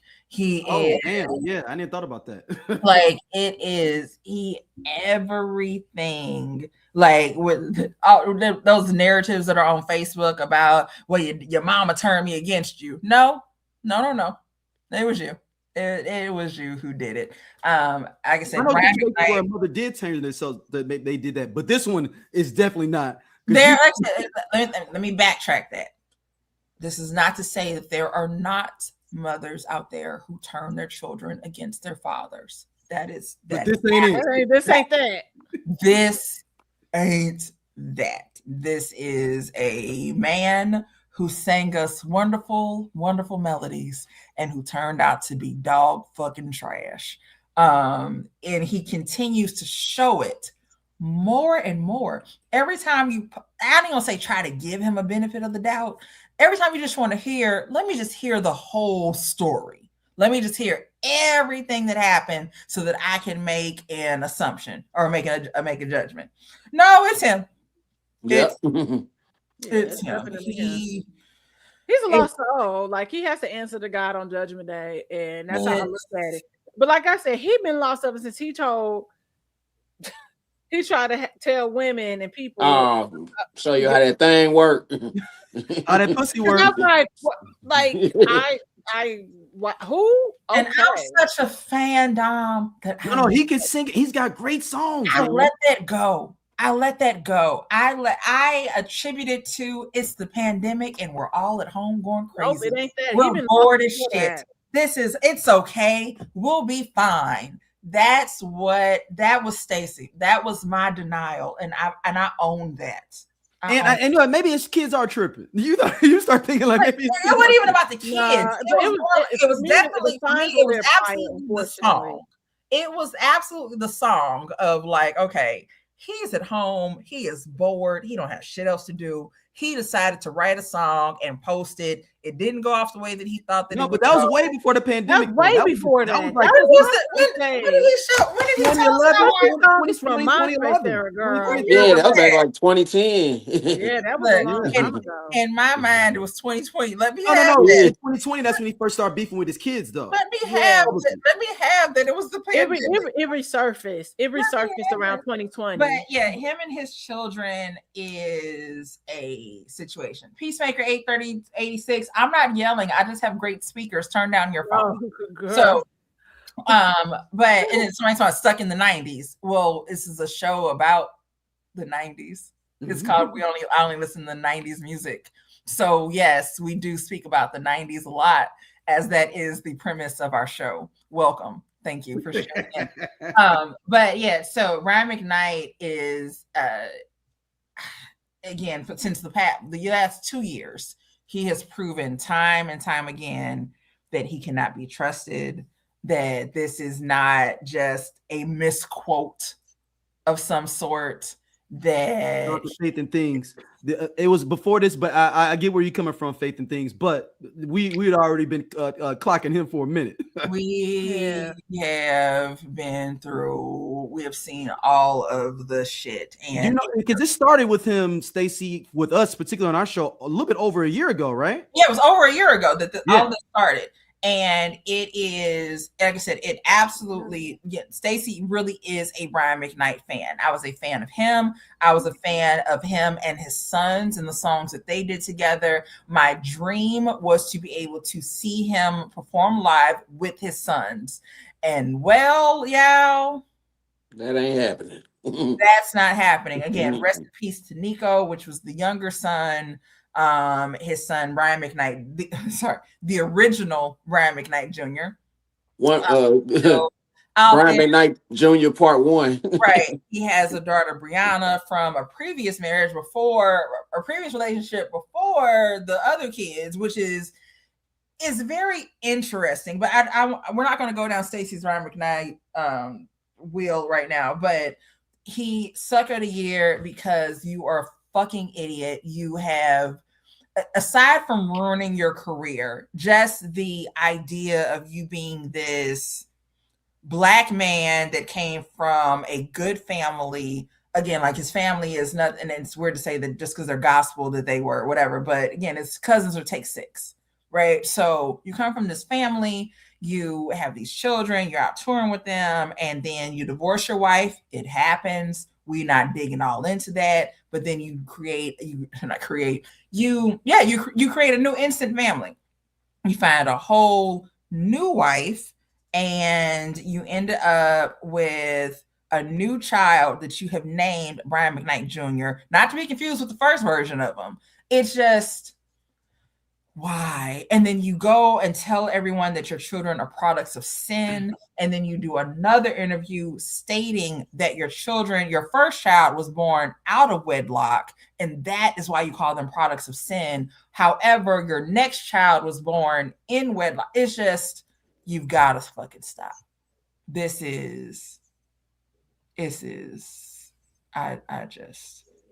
Brian fucking McKnight. Wow. Who would have? No, seriously. But the people have said he's like. I remember hearing back in the day that he was a dick though. Like this in general. Like because remember because y'all know he can hoop. He can hoop his ass off. And they had like the celebrity league, like the celebrity basketball league, and they were like people wanted him on their team, but they didn't want him on his team because he was an asshole. So like I had heard that back in the 90s. Cats. Yeah, that he was on that. You know, it's all around just unfortunate, and it's just one of those things where, like I said, he got to answer to somebody else on Judgment Day, not us, and that's not me giving him a free pass in life. Like I said, that nigga wanted to start back in one. Okay, go be a weirdo, go do that shit over there, and it just is what it is, unfortunately. And then even with Back in One, first off, I love that album. That album holds a very special place in my. That album holds the same place in my heart that Profile Whispers in the Dark does. They have the exact same connection. Both of those. Shout out to you, Stacey. Somebody's got your the profile picture is your guy. Hold on, wait a minute. Bubba Robinson, is that you? No. Bubba Robinson, if that is you, please feel free to send me a DM. Look, I've already sent him DMs to try to get you again. I've already tried. Oh my God. Oh, wait a minute. I need a second. Hold on. Wait a minute. I need a minute. Look. When I got the pandemic, we should have got more guests during the pandemic, Stacey. Oh shit! Because like everybody was down to do whatever at that time when we got. Not show me Bumper Robinson saying something to me. I don't care if it is a fake, sir. You need to change your name on there. But like I said, Brian, at this point, I used to feel so sad that you had 16 Grammy nominations and no wins, and now I'm not sad at it anymore. Cause and y'all know the awards is nothing but politics. And look, so that means he was an asshole to them white people too. You was an asshole to the white people. 16 Grammy. So he had 16 Grammy nods, and I think the only person that's up there with him is like Snoop. So all right, so fine, right? You don't want to give Snoop a Grammy award for rap music. Nas was up there at one point. I know him before. So it's like okay, it's again not okay, but fine, right? We know that rap artists. We never get what we want, right, when it comes to that. But Brian had 16, and I know that he had songs that white people would have enjoyed. So the fact that for 16 Grammy Award nominations, and everybody was like, yeah, nah, we good. No thanks. No. And also on that Rolling Stone top R&B artist, they didn't put him on there for the top 100 of all time. Bruh. They had Summer Walker on there before him. Which because I also think the legacy, but like the people that probably should be, and I know it's multiple contributors to that, because we spoke about that, Daryl. Yeah, it's not our like demographic. even though it's not millennials. Probably it is likely the Gen Zers. Yeah, but it's no way you could keep Brian McKnight off that list for Summer Walker like that. Regardless of, but you might not know him because when's the last time he's had a hit? He's got way more hits that are timeless. I said, when is the last time he's had a hit? Mid 2000s. Yeah, well, so a Gen Zer might not know that. Like to be, but they had Sam Cooke on there and Marvin Gaye. Like I'm just saying, like you know. Yeah, but those are more. But there are certain conversations when we talk about like a lot of the conversations that we have musically. I'm like, for you, he might come up. But a lot of the heavy hitter conversations, they probably don't know who he is because he's not part of the conversation. Like, and that's no shade. That's no shade. But shade. So that means you haven't made enough. You've made enough impact for a certain demographic of people. You haven't made a long lasting impression on people, and that is not me being a dick. That is just the reality of Brian McKnight. So here's the thing. Yes. I don't disagree with Dom. I do not disagree with Dom at all. There is a difference between, and we've had this conversation before, between being black, being a celebrity among Black people and being a celebrity amongst the masses. Yes. So just because Black people know you does not mean that you are famous among Yes. them. Is either you famous or you Black famous? Are you Black famous? Yes. My Summer Walker argument is white, Black. She is amongst a lot of categories. Right. So my it doesn't argument seem is like it, but she is. Yeah. And she's Does Summer Walker have a let it snow? She ain't got to let it snow. I'm saying, so nobody's saying that she argument, does, nigga. What we saying is you like Scott said, are you Black famous or are you who's the yellow girl? So, like I said, my argument is that there are songs that Brian did that could have that were true contenders. So Grammy Awards '94, "Love Is" with Vanessa Williams. I have that song. That song is on my iPod right now. And we all know the Stacey's iPod has not been updated. He said the same thing. Summer Walker is white famous too. No, I never thought that. But see, So I'm sorry, Stacey, to cut you off because I'm having a party tomorrow and I need to clean my house. So you can't bring up Summer Walker trying to compare. No. Okay, so you have to think about. So I am not yellow. This person is saying this is my winter color. So my daddy yellow undertone. I'm sorry. I gotta fight to the death about that. Right, I don't know who Yellow Girl is. Is Yellow Girl me? No, he said you yellow, not high yellow. So but before that, he said Yellow Girl is right. So he said Yellow Girl is right, and he is correct. I am not high yellow.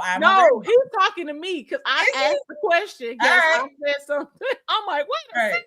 Look, Ishmael, we need to know who who you talking to? That's why I'm like, he's not talking to me because I'm not yellow at all. I am brown sugar, First he said Yellow Girl is right, then you yellow, not high yellow. And I'm like, well, I'm not high yellow. I'm a red bone. Like that's true. That actually is true. But you actually, Stacey, you are high yellow, but okay. I'm actually a red bone, and the difference is that I have red undertones rather than yellow undertones. That's literally the difference. That's it. It's not. This ain't like, oh, I'm too good to be high yellow. No, it's not. It has nothing to do with that at all. I have more yellow, red undertones than I do yellow. Well, we can't see that right now in your winter tones. So I know, right? Right now, you high yellow. I know, right? Walker, as we close out. Okay, so before I bounce out, Summer Walker. So what happens with Summer Walker and why she has reached more people know her in 3 summers. We won't know her in 3 summers, Dom. That's what I'm predicting. We won't know her in 3 summers. How about that? We will know Summer Walker in 3 summers. I'm willing to put money on that right now. Because you have to remember, Daryl, she's not your demographic. She's not your demographic. But no, R&B is changing too. There's Summer Walker R&B ain't gonna be here. It's hella white people that like Sexy Red. There are, and they as much as we don't get it, they roll together. Wasn't she at the VMAs with the old white guy? She has that. Yeah. So, but also, she has no respect for that because I'm gonna find me an old white man. You would think, based on the content of SZA's songs, that she would be just specifically for her audience, and that's not true. SZA has like the most streamed album of like the last year or two. That SOS album, whatever. So you have to think about how logistics play now. So think about, so she just did that tour. She did a tour with Chris Brown. She did some dates with Chris Brown. Mm-hmm. It's a lot of white people, contrary to what you think, just like when you go to rap concerts that feed into that culture as well. So you're now getting exposed to even more people. And she does a lot of festivals. And a lot of people outside of us, a lot of them are white people singing along to the songs, and you are just shocked. No, I'm not shocked. I'm just saying she won't be here. That's what I mean. Like, so that's it sounds crazy, but when I ask you when is the last year's Brian McKnight has had a hit. Well, okay, Keisha Cole wasn't on that list either, though. And that's like putting Keisha Cole on that list back in 2005. Okay, so here's the question. And Keisha Cole's now on that list now. But here is the conversation surrounding Keisha Cole. That has always been can Keisha Cole really sing? Summer Walker can't sing to me either. But just like Mary J. Blige is part of that conversation, can Mary sing or not? But we're talking about numbers. So Mary's got better at least. So we're looking at popularity and metrics now. Keisha Cole recently became like popular again and resurfaced because somebody made a soundbite of the love song. Yeah, and kids so love now it. people are going back. So next year she might be on that list. She might not. But I'm just saying, at the moment, Brian McKnight, though vocally he is talented than every person we just named. He's got more hits than Summer Walker. I'm not saying that. What I am not taking that from him. I am not negating that from him. But right now, y'all got me defending Brian McKnight. No. Right now, I feel dirty. Brian McKnight is just not popular like that. We know those lists are simply popularity contests any fucking way. And right now, that's like not even saying if you wanted to add him into the conversation, he's a terrible ass person, which will also not get him on that list. You know, a lot of Gen Zers, they're all about respectability. They're very sensitive. So for you to neglect and negate your child that has died of cancer, oh yeah, they ain't fucking with you have renamed yourself to match Brian McKnight, the second one. Yeah, he's an asshole. I'm talking about his music. He's just going off the music stuff. I'm sorry. Unfortunately, Gen Z is about respect while being assholes. No, that is true. That is true about Gen Z. Hey, so here's the thing. Dom's not wrong. Dom's whole point is that right now, as much as let's say the Brian McKnight was not a fucking asshole right now, right? Okay, he's not a fucking asshole. Last album or whatever thing that he has put out that was worth noting was in 2005. Because of nostalgia, we still fuck with Brian McKnight. Same reason we still go to Monica concerts, the reasons we still go to Brandy concerts, the reason that we still are going to see Jagged Edge and SWV and all of them. And them niggas ain't put out shit in I don't know fucking how long. Mm-hmm. The overall issue is that aside from classic songs that he may have, he's also a horrible fucking bad person. And we're able to see that live. So younger generations are not going to pay attention to him nearly as much. Even if you got introduced to him, because maybe you didn't get introduced to him immediately, right? At some point, you got introduced to Brian McKnight, a couple of his songs, you like a couple of his songs, and that's where you go from there. When it comes to, like I said, the other acts that are older, we're like, oh yeah, because of nostalgia, I'm going there. Which is why motherfuckers are still go listen to a fucking R. Kelly concert, go listen to R. Kelly music because of the nostalgia of it. They're able to be like, I'm gonna separate the artist from his music. Fine, whatever the hell, whatever helps you sleep at night. That's great. But again, it's about who is doing something right now, and people in 2025 connect. I get that, but we're talking about, we're talking about the top 100 R&B artists of all time, and you put Summer Walker on there. You know how black you could put Shantae Moore. What did I just tell you? What did I just say about Rolling Stone earlier? They are owned by I'm saying that. I have no problem with people they rank us, but there's certain things where it's like but you do.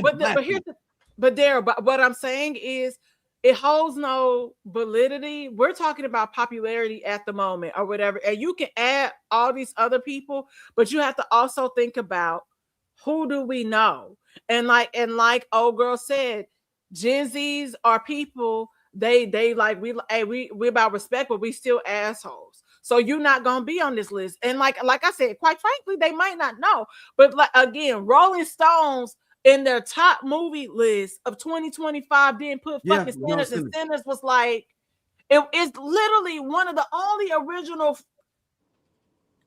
screenplays of the year.